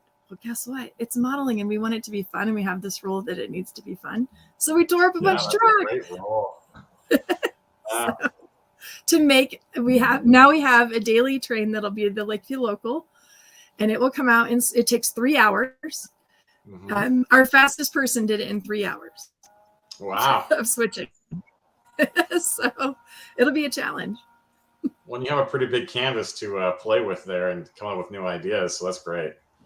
But at the same time, during that switching, you got a lot of through trains, and we've got a guy named Carl who's switching out in the same yard you are, and you've got all this stuff going on, and so it makes it fun. It does. Yeah, I'm going. John and I are actually going to another op session, not this weekend, but the next weekend. And we've been there before, and last time I worked the yard there, and even without it being a big yard, it took two of us, one on each end, to just handle all the trains coming in and out. And it was busy and challenging the whole time. I really enjoyed it. So is that a yard master job? Is that what they call that one? Were you the I was the yard assistant. I think the other guy was the yard master. I'd be like, I'll be the person with the clipboard at the gate that checks the trucks in. I'll be the foamer. I'll be the foamer with the camera making videos of everything. The one with the cell phone standing on the side, please. I seriously, I have like anxiety over operating on other people's layouts, and I've got to get over it, and I will figure it out, and I will keep trying until I get to that point. But I'll be super honest and just say, yeah, I'm terrified. Yeah, I was a little nervous the first time or two that I went to, but I just found the people were great, and it was, it's really engaging, and you just sort of get going, and I didn't think about it much anymore. So I hear you. You'll get there. It's fun. Something that I found, because if anybody who's been watching the channel knows that I've been getting into operations. If you watched the last podcast that came out, 2.5 weeks ago, that's all we did last month. It seemed like going to various operating sessions. Well, we did a lot last month, but I think we did 3 or 4 operating sessions. And what I found is if you're honest with the person when you show up and tell them, look, I'm not really comfortable, I'm not good at this or anything yet, they'll almost always, I can't imagine a layout owner having someone come and wanting it to not be fun. So they will give you something that's at your level. So you don't have to worry. Like, if you tell them, hey, I'm not comfortable switching, they'll say, okay, well, you can run the through freight that just goes from one staging area at one side of the layout to the other staging area at the other end of the layout. Or maybe they'll say, okay, well, you can just do the passenger train tonight. That's because almost everybody has a passenger train that they run in order to make it challenging for the other operators, right? Because they have to get off the main line for something.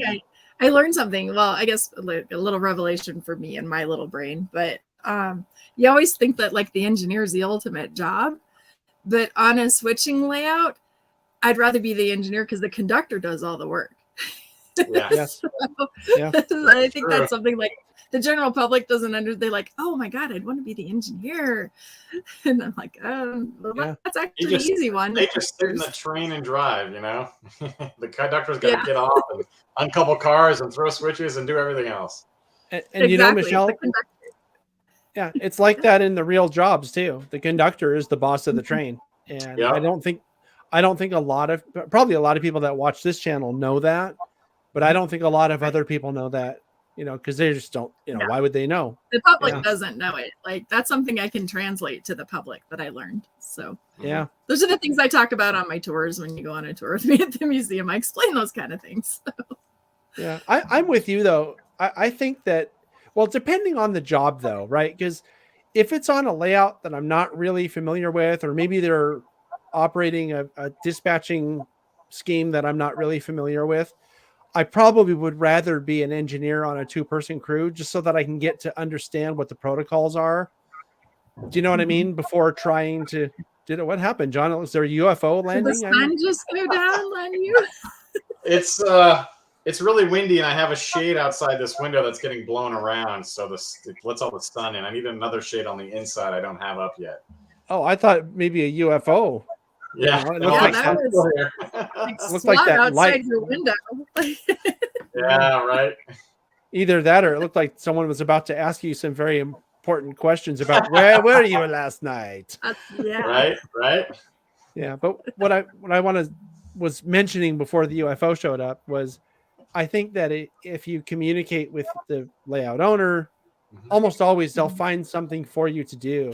And like, for example, I think it was the first time ever that I did timetable and train order operations.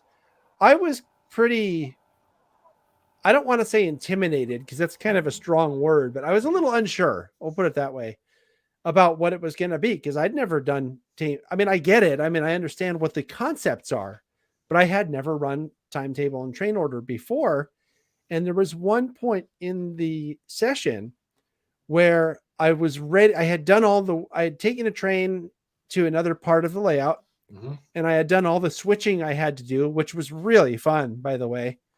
But I messed up. One, I didn't know that when you get to the area, you're supposed to switch stuff before you even take apart your train. Because at least on the layout that I was at, they have a spot. They have a thing on the side that's like 4 slots. One is the pickups. One of it is the set outs. One of them is stuff that just stays there. And the other one is stuff that was supposed to be switched into specific areas last time, but there wasn't room.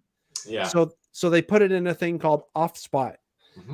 So when you get to the place where you're supposed to do all your switching, the first order is you're supposed to take your off spot stuff and put it into where it's supposed to go.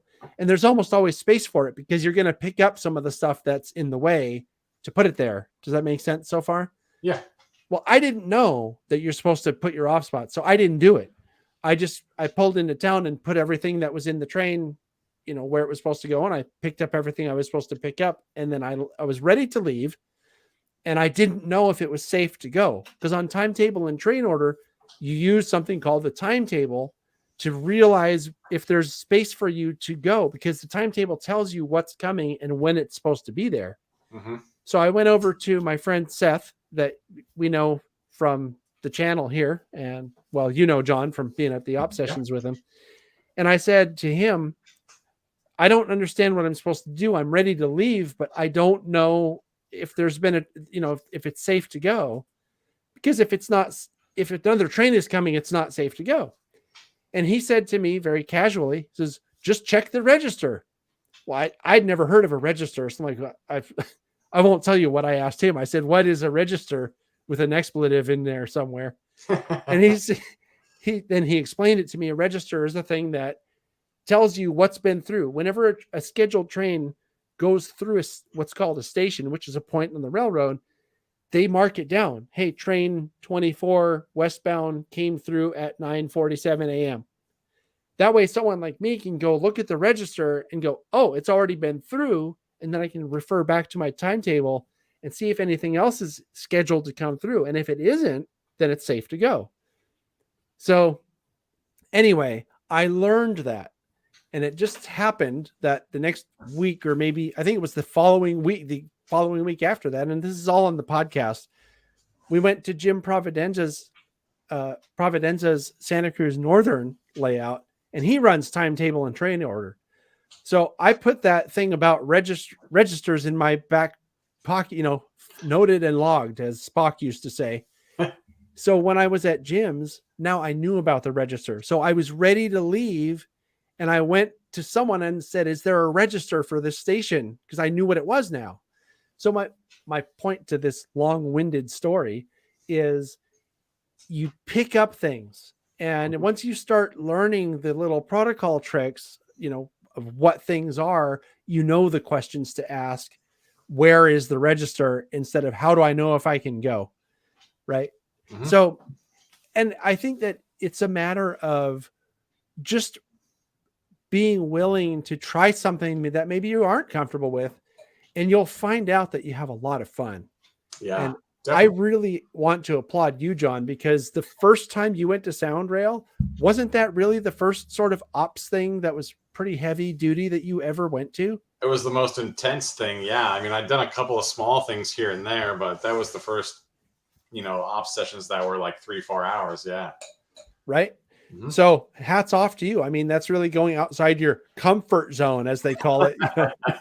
Way to be brave. Well, yeah. Thanks. I didn't think much about it. I just wanted to go play with some trains. Yeah. I think it's cool though, because you learn a lot at operating sessions about how the real railroads that are being represented actually worked. Definitely. Right. I want to mention, sorry, go ahead, John. So yeah, no, another one of the videos coming up in the this year's SoundRail video is with Tyler Whitcomb's Tenino and Western. And Tyler is a UP engineer, so he very much knows how it should work, and his layout's set up that way. And it's, even though you're really trying to adhere to more prototypical practices, it was still a lot of fun to work on. It's still a lot of fun to operate. Sure. Mm-hmm. One of the other things that I was going to mention is that if you get into first off, I should mention this. This is really, I think, interesting.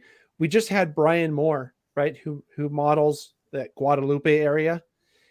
Next month on this show, we're going to talk to a guy named Michael Jordan, not the basketball player Michael Jordan.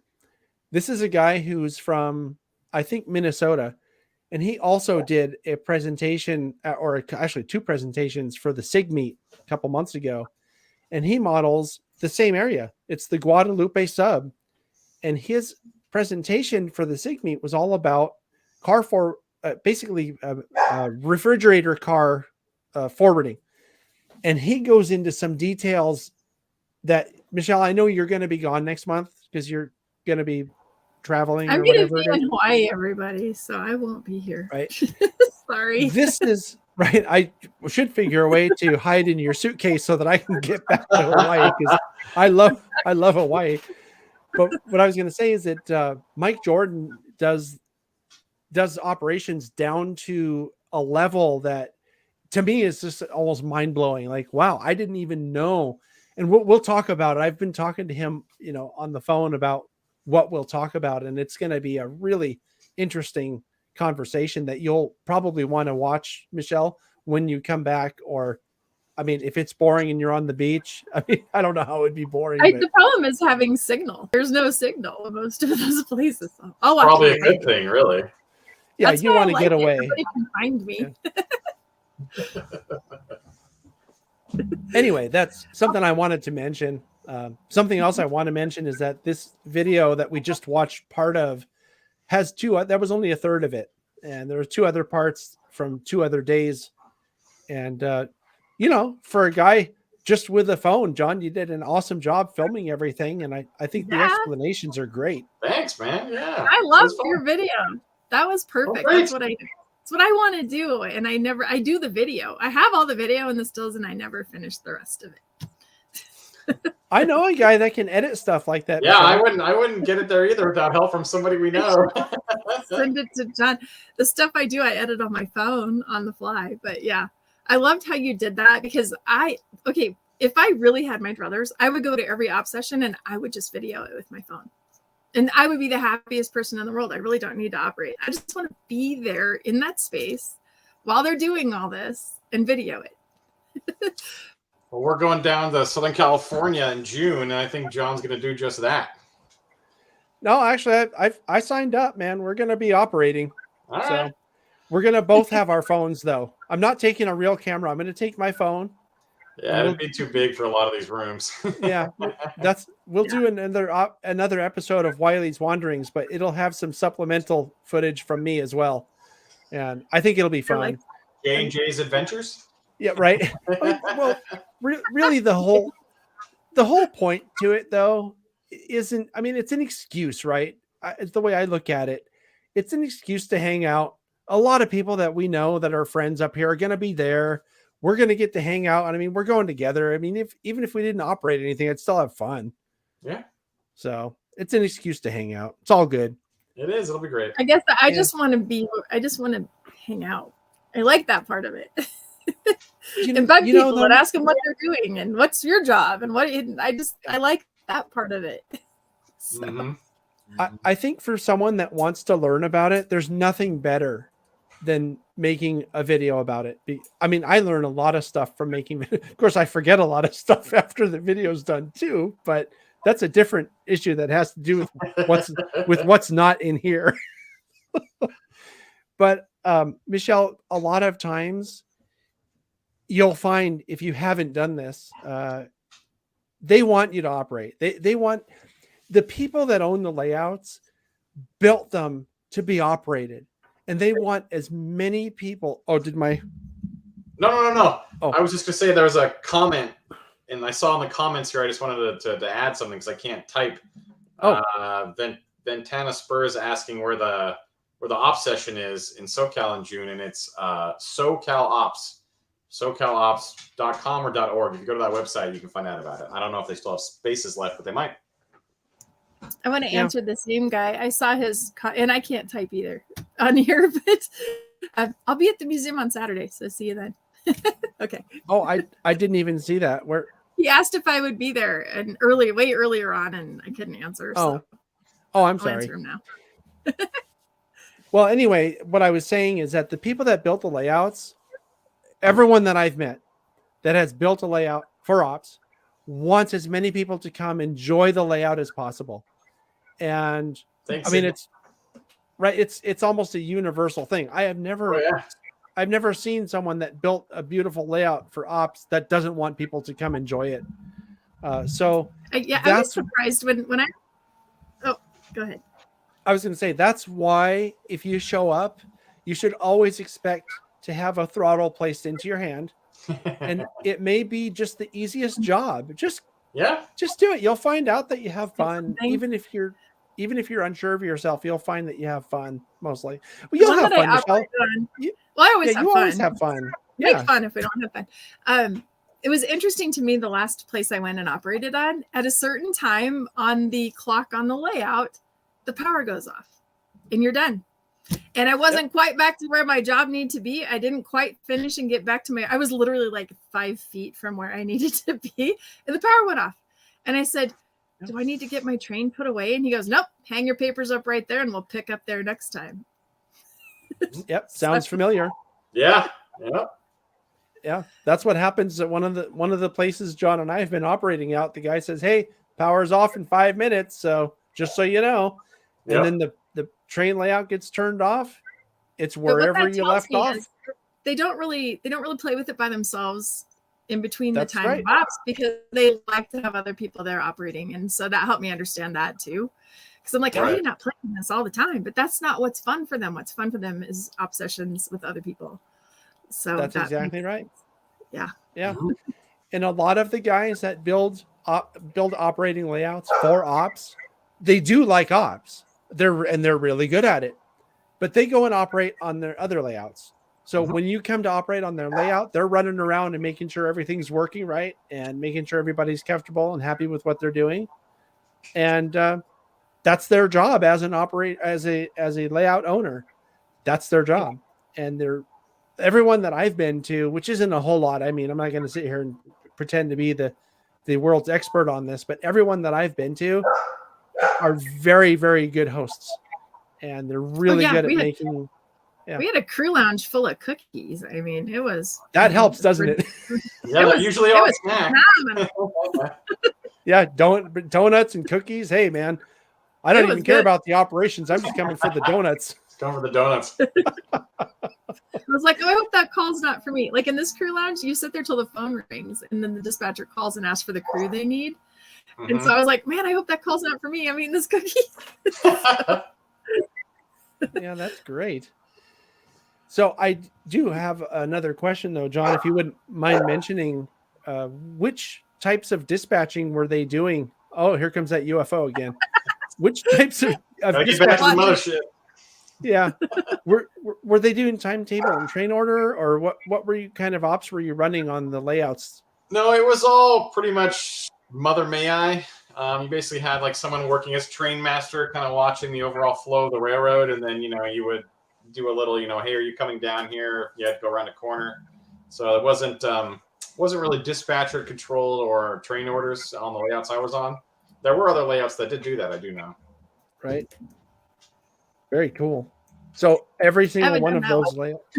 Sorry. We have a mode for that at the museum, though. We call it play mode, because we have CTC mode, we have the computer operated mode, and we have this one where you have to throw your own switches and you have to put your headset on so you guys can know who's coming down the mountain or going up and opposite of you. And so I guess that's Mother May I guess that's the same thing.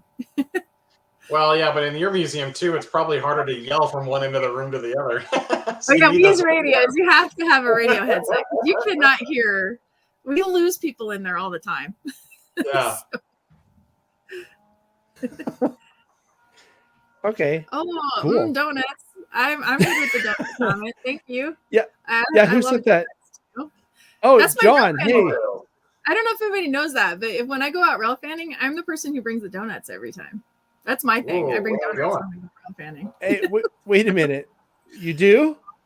Yeah, because you could take it in the morning. You buy them in the morning, and they're good for the whole day. Like anytime you want something, like donuts are the perfect rail fanning food. Wait a second, because we've been out. Yeah, we've been out twice now, and I don't remember any donuts. I'm sorry, I didn't bring them for you because I didn't have time to go get them. Right. Well, shoot. Well, John, it looks like your UFO is. He's had to turn it off. The UFO was coming in. My shade got stuck on the roof now, so that'll be fun. The UFO is coming in hot, man. Well, that's okay. We lost you now. So is there anything else that you wanted to mention about the SoundRail or about ops before you take off? No, it's fun. Check it out if you get the chance. And there's probably some groups in your area that are doing something. And if you can travel to an event, I highly recommend it. It's a lot of fun. Excellent. Well, man, thanks for dialing in. Keep making those videos. That was good. I will. Thanks. Yeah. Thanks, We'll do more. We'll have fun. I'll see you sometime real soon, but thank you. All right. I'll talk to you later, guys. Thanks. All right. Take it easy. Bye. So, Michelle, we have a caller calling in. Oh, okay. So why don't we bring him in? I recognize the name, and I believe I recognize the name. Why, hello. Is this the famous Bill Kennedy? Oh, he's muted. Let's try to bring him in. I recognize the name, and I believe I recognize. Oh, you know what happened? You got to close your YouTube window. It's messing up our audio. Can you close your YouTube window, or else the tab that has YouTube. Mute it? Yeah, there's another tab that has YouTube. You got to close your YouTube window. It's messing up our audio. You have no idea how many times I've done that. Window, or else the tab that has YouTube. Mute it. Yeah, there's another tab that has YouTube. It's like being in the future and hearing the past. Right? Brian was talking about being in the future, but it's somebody's asking if you're going to Strasbourg this year in May, John. You could answer that question. While we're waiting for Bill to sort his audio issues there, let me mention that because Dave was on earlier. Sparky 107 here on YouTube is doing what he refers to as a model railroader or YouTuber meet and greet at Strasburg, Pennsylvania. That's this year on May, I think 22nd. Let me double check. It's May 20th through the 22nd, where he and a whole bunch of people from YouTube are going to meet at Strasburg. And they have a great museum that I have never been to, but I want to go to. I've been there. It's fabulous. Oh, so you know that. Yeah. And, that's just a month away, and it's going to be a lot of fun. So if you can go, you should definitely check it out. He has a bunch of information about where, people are going to be and what they're going to be doing on his There we go. on his Sydney put channel. up the link. So Yeah. yeah. All right. So Bill, So are you? let's try Bill again. You with us yet, Bill? Did you get the audio sorted out? I think I've got it. You hear me now loud and clear? We can. Hey, I just wanted to express that there's some great ideas going on here. I was trying to explain ops to my wife, who doesn't play with trains like me. But, what I was hearing going on for the last half hour or so, and I only just sort of meandered in late, sorry. But there are some good explanations about what's going on. I hope you're earmarking the material that we're listening to tonight. And think about combining it with some actual operating video where you're showing those little engines going down the track and getting stuck in a short siding and trying to move, out of the way of a freight coming down the line. So I love to talk, and I love John's stuff. That was Wiley's Wanderings was excellent, but some of the comments, just go back and listen to this stuff sometime, and think about combining it with some actual operations going on in front of the lens. So yeah, I've done some videos like that on the channel in the past. If you haven't seen them, you can search the channel for operations or OPSIG or a number of things. I did a short series actually on operations with my friend Seth Newman. Did an introductory where he talked about the various different car forwarding and dispatch schemes that you can use. And then I did a few episodes. One was about car cards, where we follow a guy with a train on the Carquinez Model Railroad Society's layout, which is a huge layout in Crockett, California. That one you might enjoy. And if your wife doesn't get it, but she wants to, you could always show it to her. Right. Yeah, Right. well, I got to dig out some of these things. But I guess some of the comments that were going back and forth tonight said, wow, if we just put this in with some of those videos that you do normally and cross-link those videos for the explanations, and that'd be super. It's like all of our lessons learned. Yeah. Combine it into. Anyway, that's just one idea. I mean, I like it. I think you guys are great, and I just Thank you, want to Rob. help amplify what you're doing. Thank you very much. Appreciate it. Thank you. And thank you for calling in to say that. Yeah. Yeah. Busy All right. operating the RXR this afternoon. Had a great time over with Dan Heinel's group, and we do this every other week or so. So Cool. Sounds like you're right in there with us, enjoying ops. right. Thanks, Bill. You take care, right? All right. All right. Bye-bye. Thanks, Bill. Cool. Well, that was his 2 cents. I think I accidentally, before he said it, clicked the button. Oh, I hate when that was happens. very I'm not trying to be rude. When I click, I just don't know when people are done talking. And sometimes when you leave someone on longer than they expect to be on, they think they have to start talking again, and then they start talking again. And The fine art Anyway. of click the button, John. yeah. But that was interesting, like putting all of our lessons learned and thoughts together and kind of a little something. I think so. Yeah. Yeah, we're doing something interesting at the museum that's a little different that I will, once it's complete, have to talk about more. But we're creating a rail fanning book on if you were 1:87 scale and you actually owned this little Jeep in 1975, where would you go on our layout to Railfan? And so it's like a fictional story of these two guys in their Jeep and how they go to different places, and we explain our trains that way. So I think it'll be really fun when it comes out. That sounds interesting. What are you going to do for the low angle shots?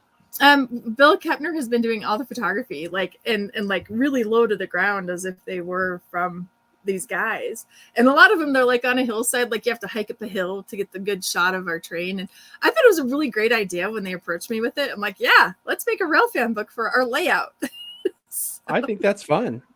I think it'll be fun. Yeah.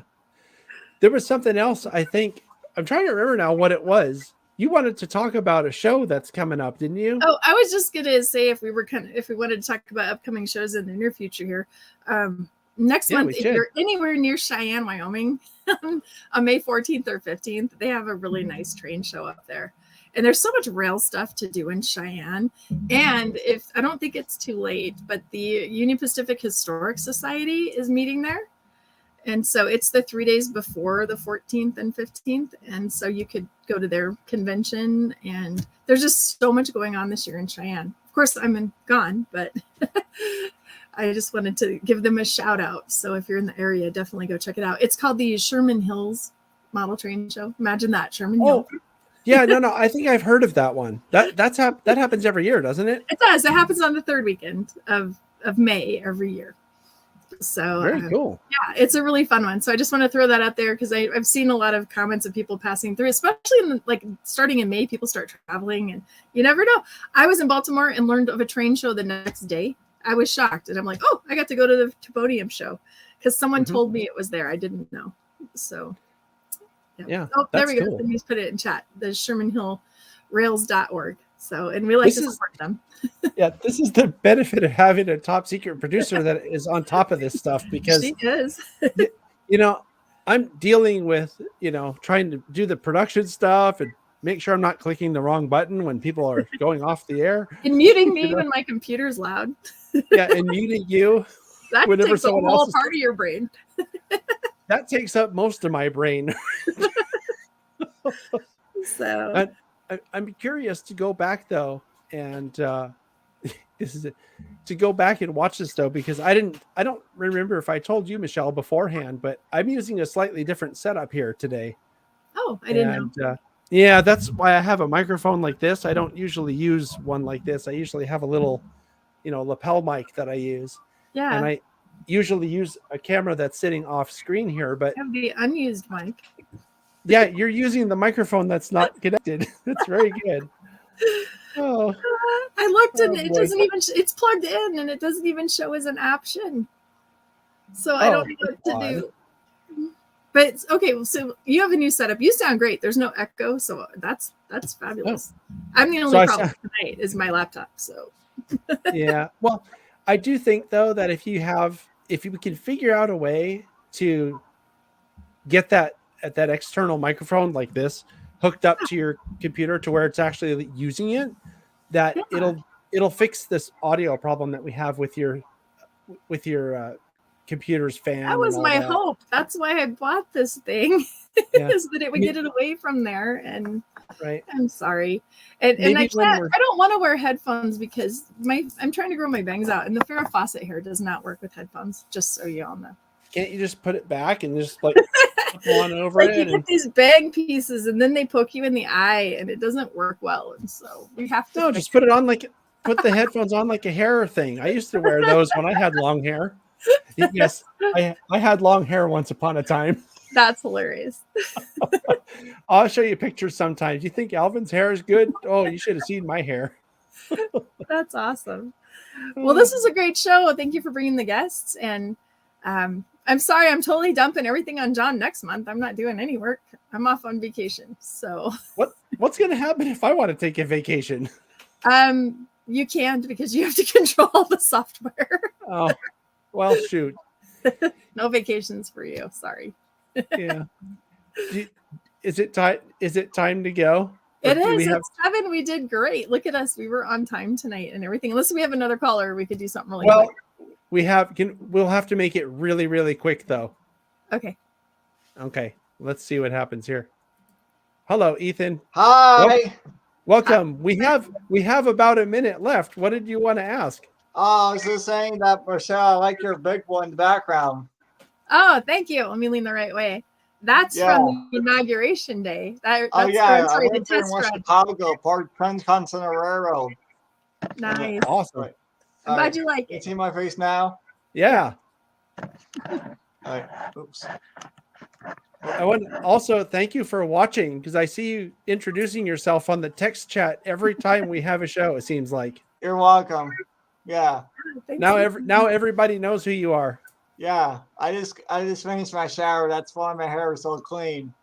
It looks great. Nice. Probably smells wonderful. Thank you. Yeah. Thanks for liking the big boy. That's a good one. Yeah. Cool. I'm going to St. Louis maybe in May, then RM and May.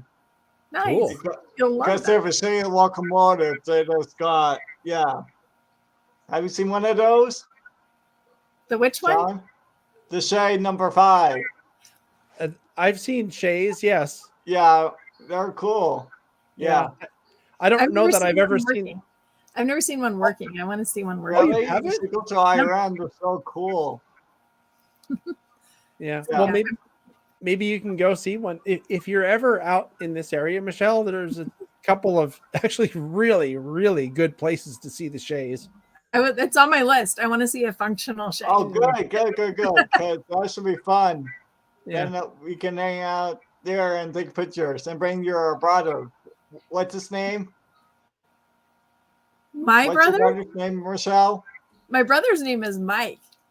And Mike. he does Oh, like to Mike. ride trains with me. My brother yeah. will actually ride trains with me. Yeah. Cool. Oh, yeah. So I'm All going to right. see him next week in New Orleans. And Are we're we gonna done? ride the train. John? Yeah, we're wrapping up here. So Yep. All right. So Thank you, thanks, John, for Ethan. having me. thanks, Ethan. Call again Bye, sometime. Michelle. See ya. Bye. Bye. Bye. Oh, I did it again. Oh, you clicked him up. I get to ride He was- trolleys next week in New Orleans, by the way. Oh, that is so cool. And I get to see Ken Mason in his layout. So I'm excited about that. Oh, that's really take some pictures. I'd love to see, because I will didn't they do have a that. hole in the roof? Remember he was Yeah. on. And they've been kind of working on it. So I get to see their progress and where they're at. So that'll be fun. Well, hopefully that'll be really cool.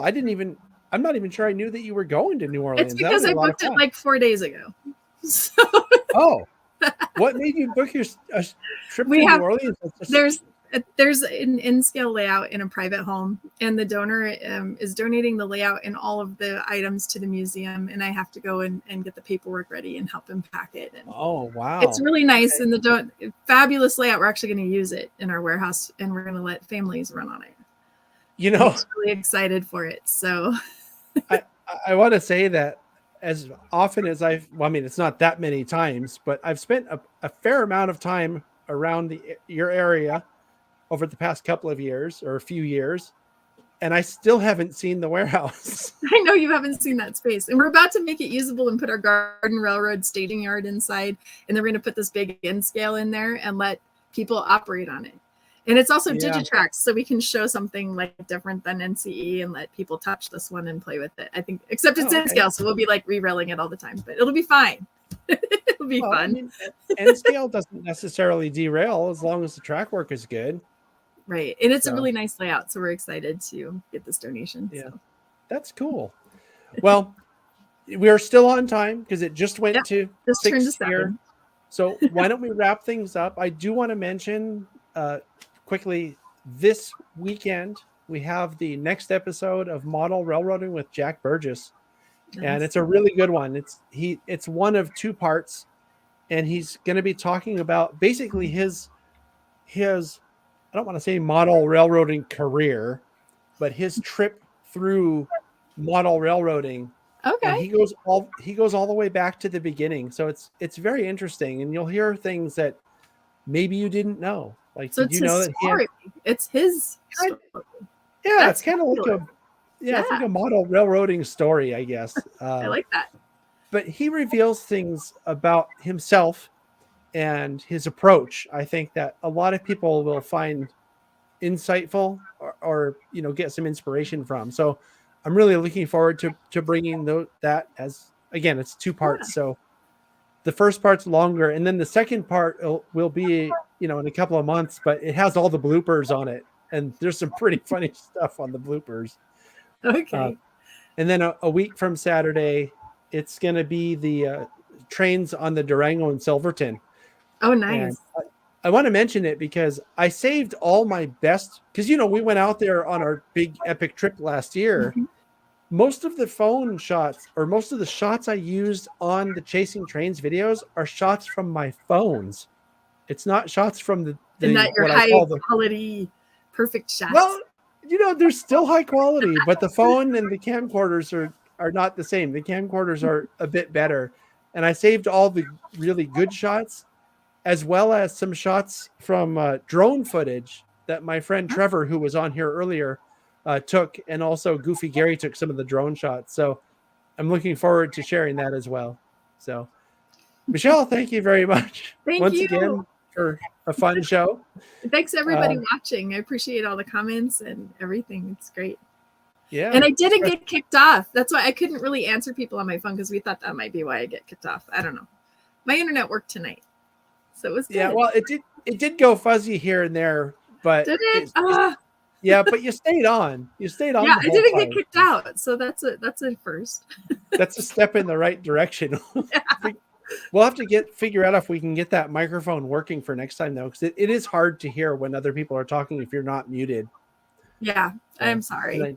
I think it apologize has. for that. It's okay. I think it has to do with the fact that the speakers are inside the computer, and so is the Right next to microphone. the So the fan. microphone, Yeah. right, and the microphone's trying to figure out what's noise and what's, you know, intentional from you. So it's just So sorry, the microphone's- everybody. yeah, the microphone's just confused as hell. So Michelle needs better tech. So thanks for sticking around. yeah. So also, I want to thank everybody else as well, you know, for watching, and Yeah, and course, everybody who came on tonight. Thank you, Brian and John. So yeah, and also the moderators that keep everything going. I want to thank the Academy, but not Will Smith, because I don't want to get slapped, you know. And we'll see everybody next time. I'll see you in 2 months. John will see you next month. Right. I'll see you next month. Thanks for watching. Thanks.